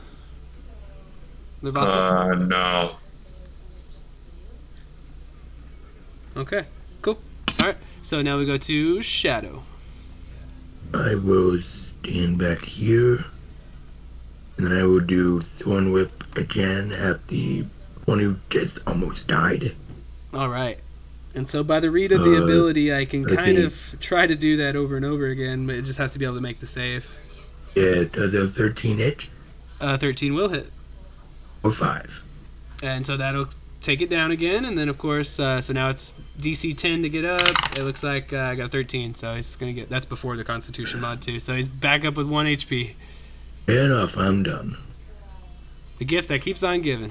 All right, so we got this dude. Yeah, he'll just try to attack Raiden because he's making his life a little hectic. Wolfie will use the reaction to impose disadvantage. Okay, so I got a 15 to hit. That misses Raiden, yeah. Okay, so you just feel this like floppy dead weight of a limb kind of smack up against you, but you kind of chuckle to yourself as it's a pretty lame attempt. The other guys over there, we'll say he'll leave the kid alone now since he's kind of been hit a little bit. He'll take a step forward. He doesn't know which way is which, so I'll just roll real quick to see. Looks like he's going to try to attack I. Of course, he's got disadvantage. It's till the end of your next turn or the start of your. Beginning of Jolene's turn. Okay, sweet. It's Gotcha. yes, beginning of my turn. All right, so coming at you, I with probably made a big difference there with the disadvantage, only an 11. So another pretty Yes. nipping at your heels. You might got to do a little dance, but you're able to avoid it quite easily. This one, shoot, I guess you got another one coming at you. As this one like barely is able to shamble forward. It's definitely clearly undead now, as pieces of it have been stripped and plopped. It's almost a skeleton by the machinations of your friends. Oops, drop that one. Ooh, a 19 or a 15, so that's pretty good either way. 18. The 18 hits. An 18, that'll be 6 piercing as it kind of sinks its undead fangs into your heel. And we'll go to Raiden. 8. Let's try to get rid of the zombie, yeah. 21 to hit. Going for the zombie in front of you, that will hit for 9 9. damage. He is still alive, but got a bit more of his thickening blood starting to ooze out. And that was booming blade as well, but I don't know if it will make a difference, because Wolfie will try to rend. Yeah. So 11 to hit. That hits. Not the most dexterous of beings. So that'll be 5 force damage. Alright, now Yep. he's definitely getting closer. Okay, anything else? No, that's it. Alright, so we'll give I a break. And this shambling thing kind of turns towards you. Throws out an attack. Wolfie would impose disadvantage, yeah. Okay. Because he got his reaction back. Okay, so it's definitely going to miss with only a 10 to hit you. As you do this, you see I as he had kind of jumped over the tail. This time you like place your hands along the tail as it slides by and like do a cartwheel over it. It's pretty epic. Easily avoiding it. And Jolene, it is back to your turn. All right, I'm going to shocking grasp this guy next to me. All right. He is blinded, ready to be shocking grasped. That's a definite hit. So He's not blinded. I thought it was the end of your next turn. Beginning. It says is blinded until the end of your next turn. Okay. Sorry, well, I was just reading it. Is the only reason I said something. no, I thought it was beginning, but I'll see if I didn't crit. So 6 lightning. Okay. And he's still alive. All right, and he loses his reaction, so I'm going to go interpose myself between him and the child. All right. She kind of cries out, "Here, maybe this will help!" And she kind of like clatters the little quarterstaff down at your feet. You recognize it most definitely as a +1 quarterstaff. You could free action pick it up if you wanted to. Whether you use it or not right now is totally up to you, of course. But that'd be on your next turn. And it'll be up to you. It's all up to you. Well, this one's dying. I'll hit it once first, see how that goes. Okay. 19 to hit. That is a definite hit. Or so- 5. Okay, so it's back up at 1 HP though. I got a Bonus action attacking that one. 19 total. So however much damage you do to it increases the difficulty of the roll that I do. So just keep that in mind. That's going to be a hit for only. So right now I only have to hit a 7 for him to get back up. So it's I'm just throwing it out there. That it's not like I'm fudging it for me or something like that. But yeah, he's back up with 1 HP. Ugh. Okay. And that's That's it. All right. This is kind of fun. I've never done this with zombies before. Usually they just get killed pretty quick. Okay, where's the fly token? There we go. I'm gonna have the owl do fly by help action against that same opponent, and then Got it. fly up 20 feet. So let me put that on there. Okay. High above the cage now.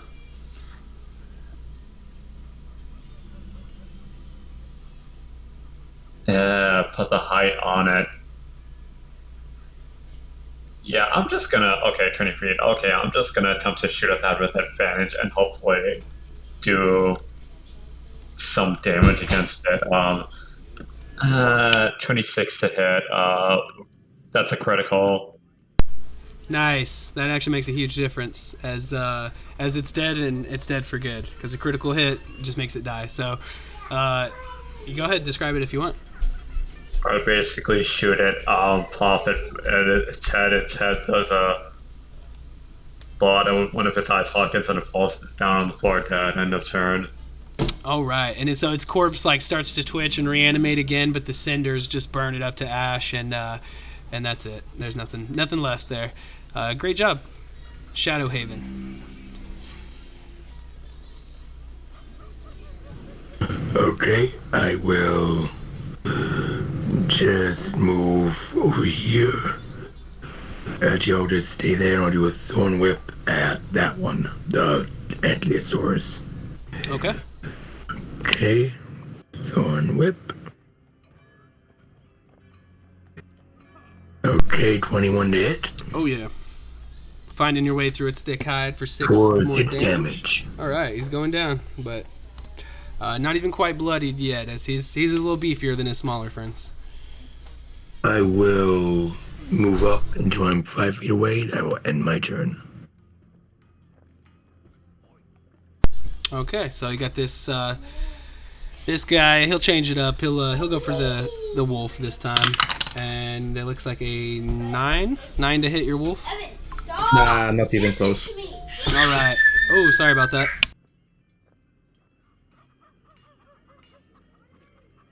Okay, and so we'll go to the other one last smaller fellow. Yeah, I guess it'll stay where it's at, and it will just try to come at I. Looks like a 16 to hit you. No, that'll hit. That will hit. So then it'll be 6 piercing again. Not quite Down. max, but pretty close. Yeah. So it looks like your friends kind of look on in horror as you drop, and this little undead dinosaur kind of just starts to like nibble on you here and there as it's preparing to feast on your flesh. Then it kind of stops and sniffs around as it realizes there's still danger afoot. Raiden. You got one friend down. Who is that one? I just went down. You have the zombie in front of you is pretty close to death, and then the big guy is still pretty healthy. Well, I have absolutely no way of providing any healing. And You can't must really heal. do much Alright. until I get rid of the undead, so I'll keep trying to kill them, I guess. As good a plan as I've seen. Mm-hmm. Right then. All right, this might be it. Yep. 18 to hit the zombie. Two-handed Right. katana for 9 damage, which will take him down, and that actually makes the DC of 14. And I just rolled a 1, so this one is actually dead for real this time. Would you like Finally. to give any flavor to that? As Raiden and Blade Wolf take turns slashing the undead to pieces, and it keeps regenerating, finally Raiden just goes blade mode and slashes it into a bazillion different small pieces. Omni Slash! Oh wait, that's a different video game. Playtime's over. Okay, so you do get to do something with Blade Wolf, right? Yep, Blade Wolf will run circles around and take a bite at this little guy, I guess. Okay.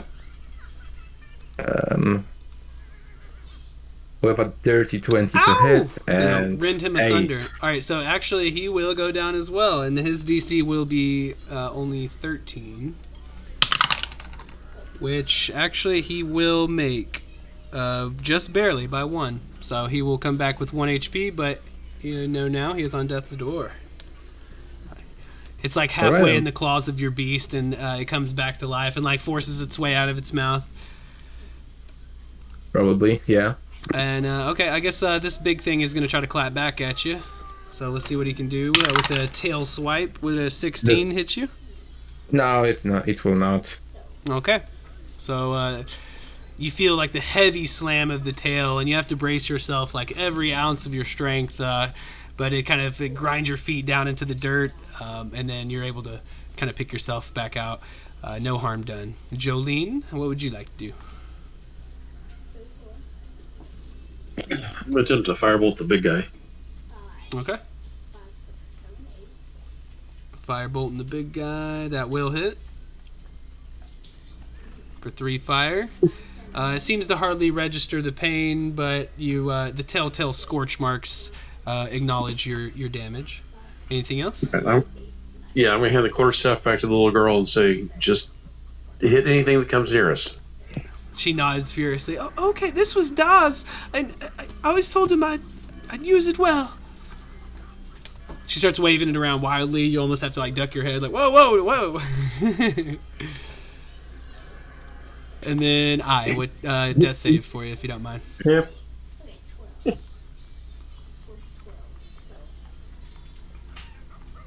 Okay, One so pass. one success as you leak a little bit of your lifeblood into the dirt. Lirvathra. Do you have a healing potion? Nope. Do you have a good berry? One. I think that's with Shadow. I mean, technically, as a free action, he grab my good berry.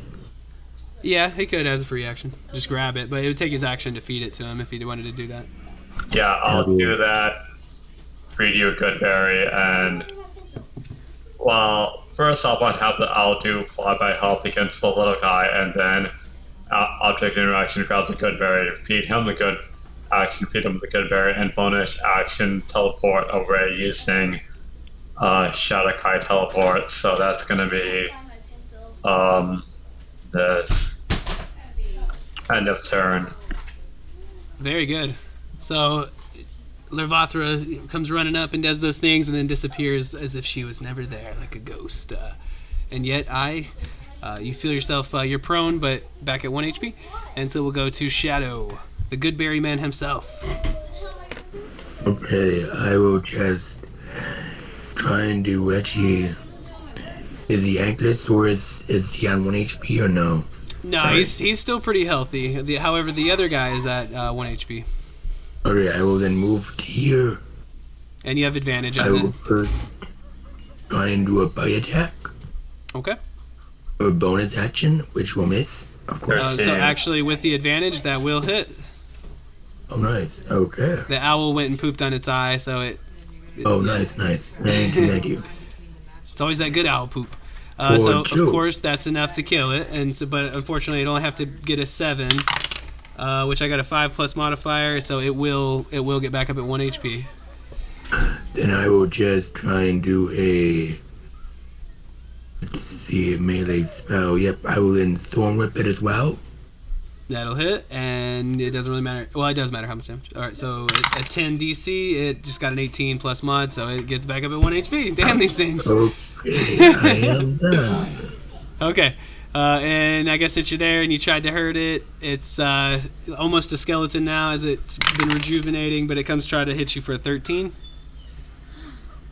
which will miss. Yeah, AC Nope, 17. I'm at 17. Awesome. So we will go to Raiden and your wolf. Take that away from here. You can still try to shove large creatures, right? I'd have to double check, which we can. I think it might just be with like disadvantage, but then if it was one size bigger than that, it would just be like impossible. I know, but if it's think. away, it will be forced to come closer. So, yeah. I'm gonna double check quickly. Okay, let me know. Large creatures. No more than one size larger than you, which should still check out here. Yep, good to go. Alright, so yeah, booming blade on the big dino. So if you roll pretty well, you'll probably Okay, you're gonna hit him 24. first. Gotcha. So that'll hurt. That'll hit, of course. 8 slashing and booming blade booby trap is on. All right, booming bladed. And then you wanna try to shove him back. Yeah. Okay, so With blade. I rolled a 13 total with strength. So and Blade Wolf will roll 18. Oh, Yep. there you go. So no worries. So like that's 10 feet away. Yep. With the booby trap on. Okay, I'm happy. Okay, sweet. And it'll be its turn, and of course, actually, it will. It has the ability to do so, so I might as well. It has a reach of 10 feet with its tail, so it will kind of hold its position, but it will swipe. Let's. Well, it'd probably be cruel to go for Eye as he's on the ground, so we'll go for Raiden. Well, he can swipe at me, but it'll be a disadvantage because I'm prone. So we got a 24 to hit Raiden. What is the advantage? And yep, that will hit no matter what I do. Okay, so let's roll some d6s here.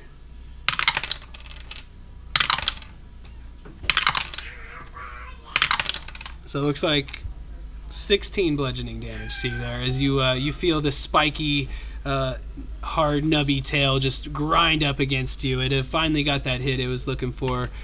You have to just barely manage to stay on your feet as that's quite a lot of force. And then we'll go to Jolene. Yep, that hurt. All right, we're gonna try to end the little guy, so we'll firebolt him. Okay. All you gotta do is hit, really, to start it. Which you Damage do. him. Alright, let's get some high damage. Alright, so it's got to get a 10. Got an 18, so it's back at 1. It does not give up. I'm good. Okay. Eye. Can get yourself up, no problem. Half movement. Yeah. Oh, I can't move now.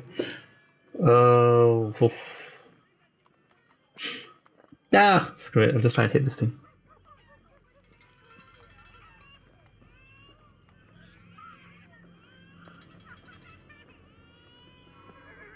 That'll hit.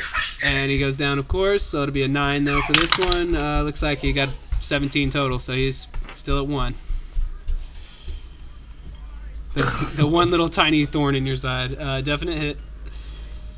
And so again, a 9 to. I'll change dice, but I got 14 or 17 total with that one. Okay. They have a pretty high con mod, so that definitely helps. But yeah, they're meeting it.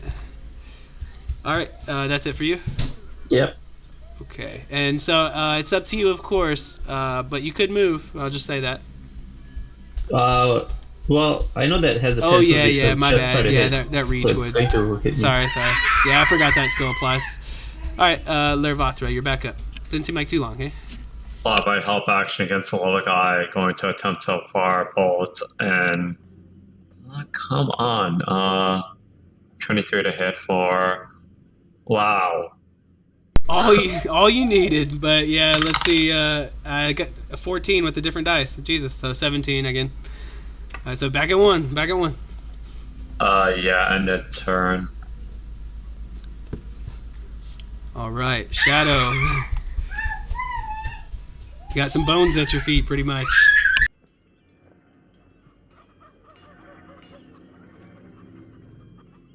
Oh man. Just 1 damage. And that's towards the little guy, right? Oh, yes. I rolled a 6, but then he's got the con mod, so he'll be back at 1. Anything else? Nope. Alrighty, I'll roll a d6 and we'll see who I'll go for. So, okay, he's gonna go for the robot dog with a 6 and misses terribly. Yep. Then it'll actually be the robot wolf's turn to clap back, and Raiden, of course, too. Well, after looking at the numbers, I realized that simply attacking with Wolfie is better than trying to activate Booming Blade. So I'll keep that in mind for the future. Let's have Raiden attack the big guy. with a 14 to hit. That definitely hits. 4 slashing. Okay. Chipping him away. He's pretty close to bloodied now, actually. And Wolfie will try to eat the little guy with a 7, which I think misses. Yes, that will. That'll be just shy as he dodges out of the way. And then, so we'll go to anything else there, or we'll go to Big Feller. That's it. All right. So, just doesn't make sense for him really to try to go through you to hit the dude in the back. So unfortunately, he'll just try to hit right in there with 19.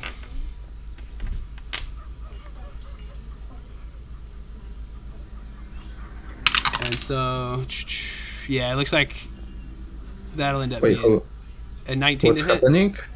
He's come who? to you, yeah. Against Raiden? Yep. Right. Wolf, you would impose disadvantage. Okay, good call. That actually will probably just save your life because now it's a 14. Yep. All right, cool. So you hear like a beep, master, look out, and you definitely are able to dodge out of the way of another spiky barbed tail coming your way. Jolene, what would you like to do? Trying to Hit the little guy. Okay, you got it. What's it gonna be? Okay, so he will succeed though, and he's back up. There's a 1 on every dice. Had a 16 on that one, and so you had an 8 for the DC. Nothing else from Jolene? There kind of is, but of course I'm not going to totally give the answer out. But there's one type of damage that would seal their fate regardless, or you can hit a crit. But what you got? Yeah, I'm gonna keep rolling, hoping for that crit. All right, going for the little guy, hoping to just end that so you can get some space if you need to. Does 13 hit? It sure does. Nice. So this will, it'll be an 11 for a save, and unfortunately his mod will carry him. I rolled a 10 plus mod, so he's back at 1. It's 8 to hit. That will hit him. That's his AC, I'll tell you. That's another. 6 again. Okay, he got a 16 to get back up this time, so he's still this freaking little thing. Great. It's one bad roll away for My me, but turn. just can't seem to get it. All right, Levatra. Fly by health action against the same small enemy and attempt to firebolt this thing. Come on. 14. Good to hit for 10. 10 Nice. fire. Okay, so 15 DC. I roll an 11 plus. Is it going to end up being 14? So he is finally dead. Oh my goodness. Wow, that was a journey right there with that guy. They had like splinters of little tiny. Yeah, I mean there was not much left there. Even it was like a little chicken bone. It just cracked and faded to nothing. Anything else there? End of turn. Beautiful. You're coming in clutch there, Levatra. Shadow.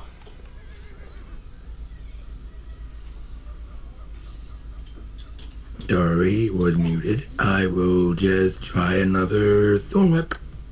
All right, going for the big dude. He's all that's left. He's backed into a corner, but still very deadly. That will not maybe make it through his hide. No worries, I'll be done then. Okay, back to Raiden and the Blade Wolf, standing in the face of danger. Yeah. Let's just try to kill it. Shink. Two-handed slash, I'm guessing. Oh, here we go. Let's see the damage that'll hit for a 10. Very good. Yeah. See, I wasn't going to say anything, but y'all were spending so many turns on trying to put one little guy down when there was so much damage y'all still needed to do to this big guy. But hey, you know, there's always different strategies, of course. And then what you got for Blade Wolf?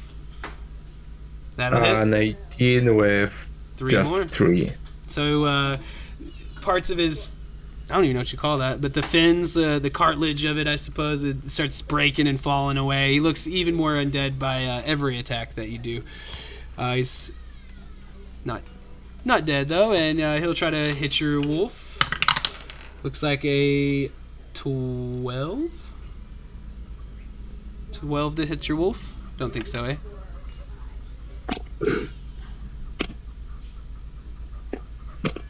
What's the AC of your wolf? AC of my wolf is 15. Okay, Yeah. so he definitely escapes any danger. Jolene, back to you.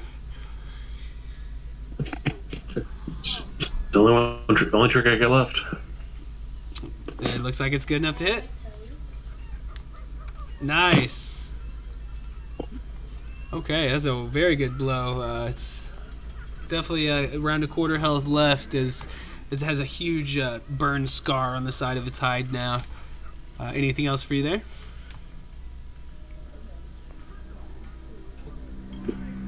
Done. Okay, you are hurt, battered, bruised, stomped on, but you're not done yet.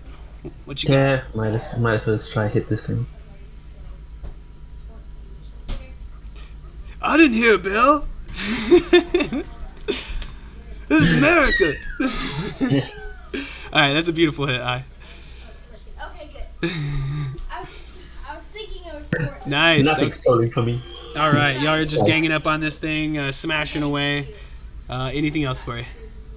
Bonus action attack. Okay, good hit for another 4. 4. Beautiful, guys. You're almost there. It's under 10 health. Lervothra, Yeah. you've already got like 2 under your belt. Perhaps you'll get a big trophy on this one. What you got? Okay, I'm once again gonna toss cautious mind whip on this enemy, and let's see, intelligence. Oh, 4 plus probably minus actually. So you're good. I got a 0. 13 psychic damage. 13 total. That is actually enough to do it in, and looks like the DC will be 18 for it to get back up. So, without further ado, oh fuck, I rolled a 20. So he will be back up at 1 HP. End of turn, or actually, I'll do flat by health action. End of turn. Okay, nice. So the thing just like stays stock still and like shudders for a minute as like brains just start leaking out of its ear. It like falls down onto a couple feet or like knees, I guess, and then kind of reanimates and like picks itself back up. Little less brains in its head. Shadowhaven, maybe you'll be the one to do it in.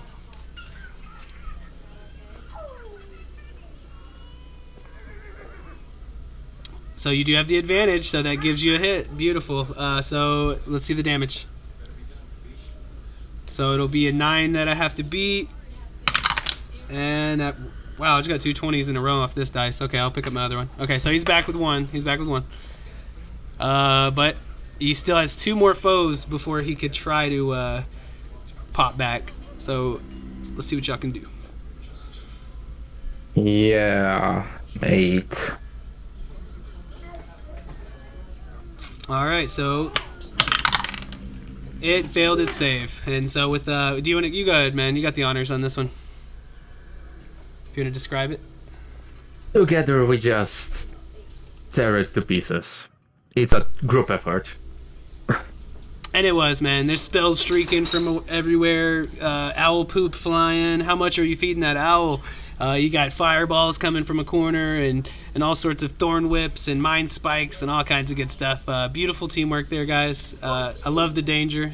If there's no danger, then what's the victory? So beautiful, guys. This is pretty much the end. We'll kind of close it up, and then I'll see you guys at the next one, hopefully. But the undead threat is defeated. The mom kind of rushes in the pit, and she's like, my daughter, and of course the child runs to her arms. There's an embrace. She looks over at Jolene in particular as you were standing guard, and she's thank you so much. My husband, he's deceased, but it would mean the world if you keep this. And she hands you the +1 quarterstaff. It does have a little bit of appearance flavor, but that's it. Of course, that's gonna be the magic item for everybody, so y'all, everyone can mark that on their sheets to take it. As you guys kind of assess the situation and some guard starts to show up and stuff, you find the body of what appears to be a dead woman lying trampled beside the toppled fence. There's the remains of a mangled spell scroll and a little satchel on the ground beside her. Anyone that wants to, you can all go for it if you want. We can do a history check. Okay, history. So let's see. That is 17 from Raiden. Alright, so everyone except for Jolene is successful. and even I. Sorry about the screech. We're almost done. But it looks like everybody but Jolene is able to determine that this is most definitely a Yuan-Ti pureblood, just by the looks of it.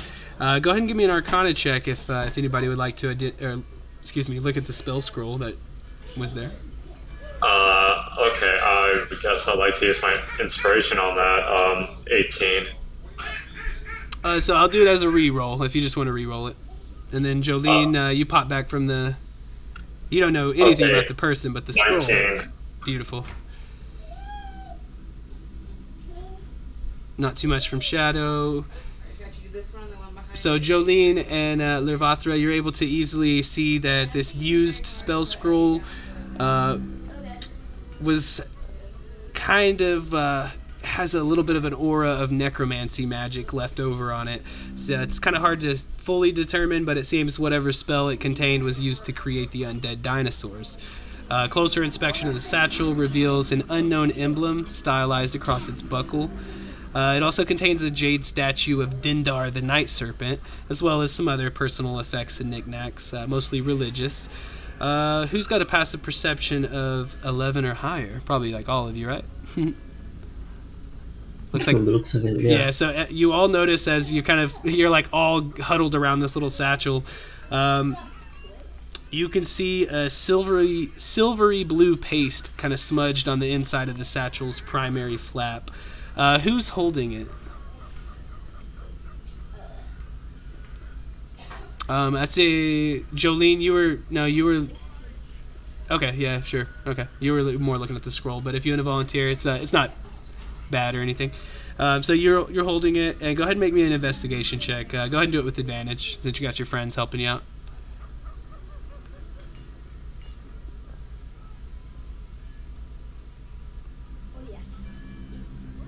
Well, that helps.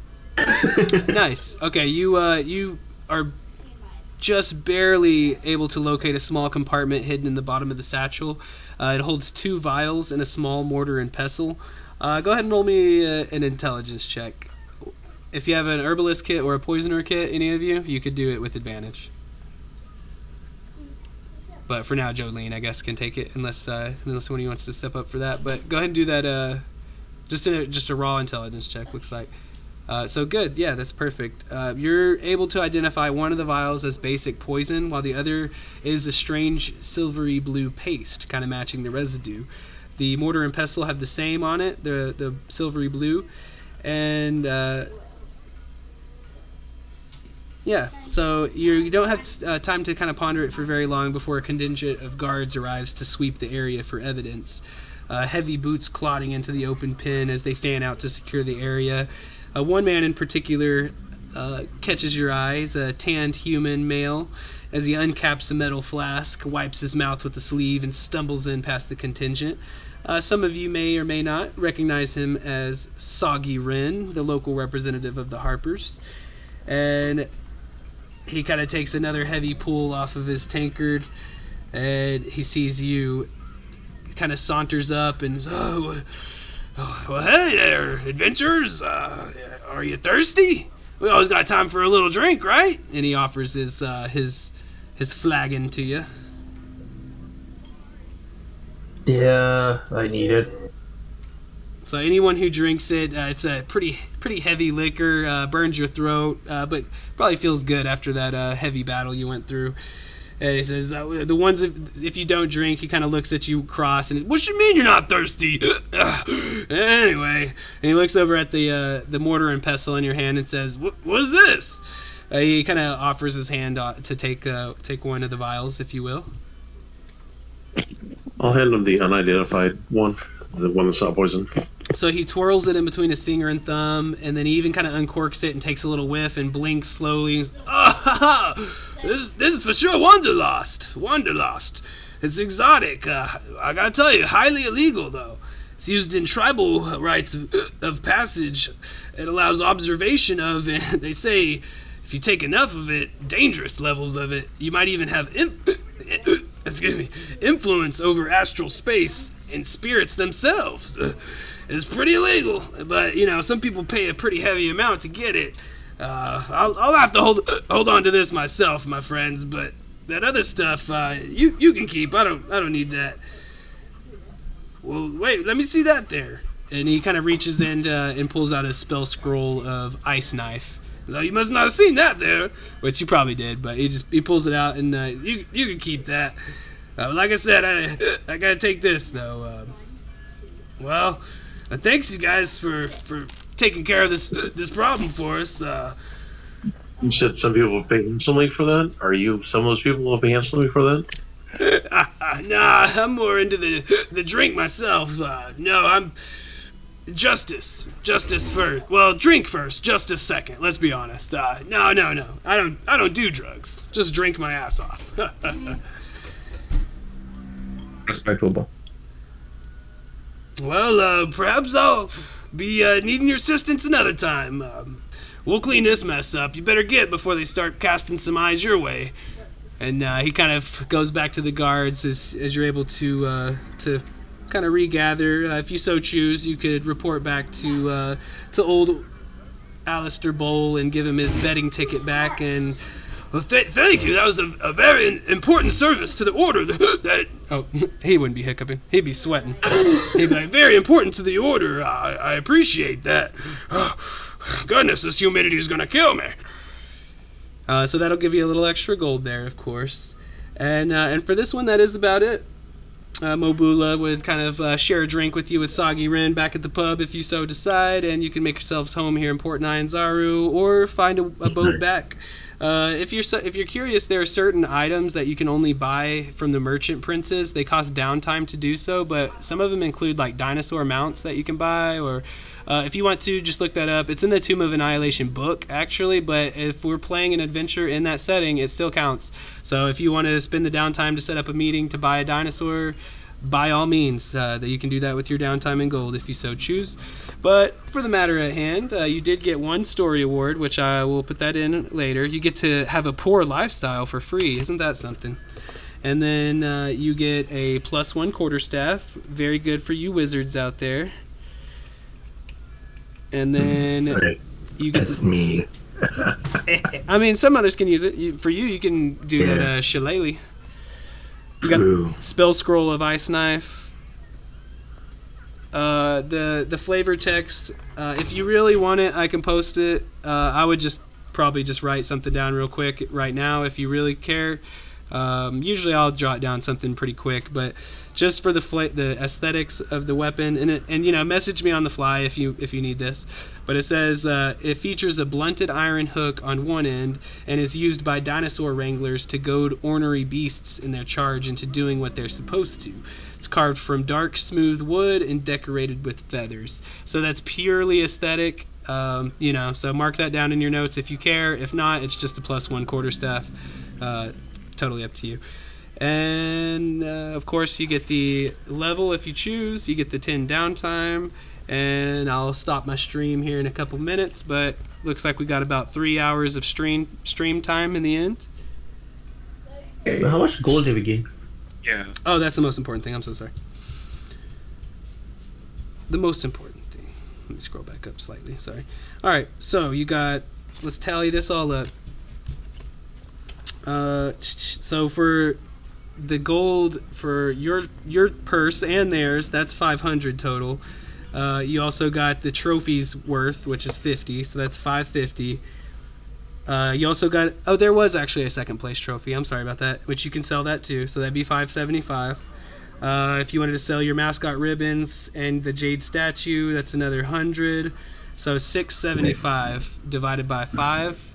Does someone want to do that in the chat real quick? 675 divided by 5.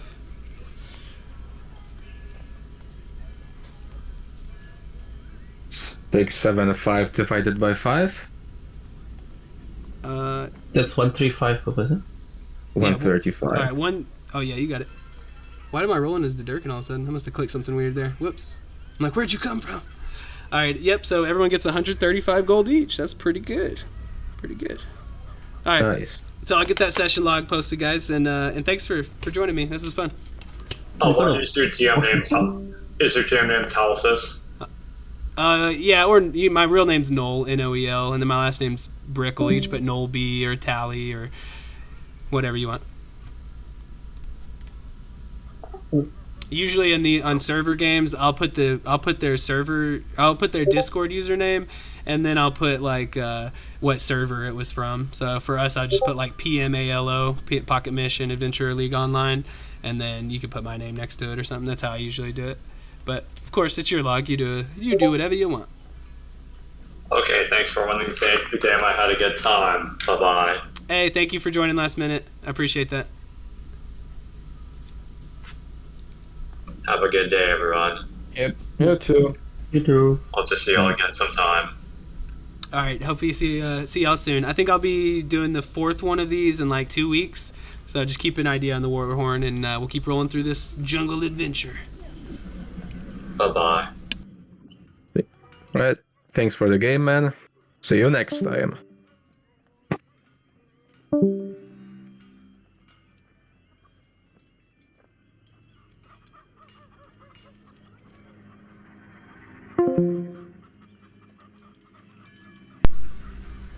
Oh, I'm muted. Hopefully they probably didn't hear anything I was saying there. But popping off now. Hopefully anyone's entertained that checks in. If you want to know more about the server, what we do, you can find me at NOELBRICKLE on Twitter. And there's a few other ways just to try to find me, reach out. I'll get you invited, no problem. Always looking for more people to run games too. Peace.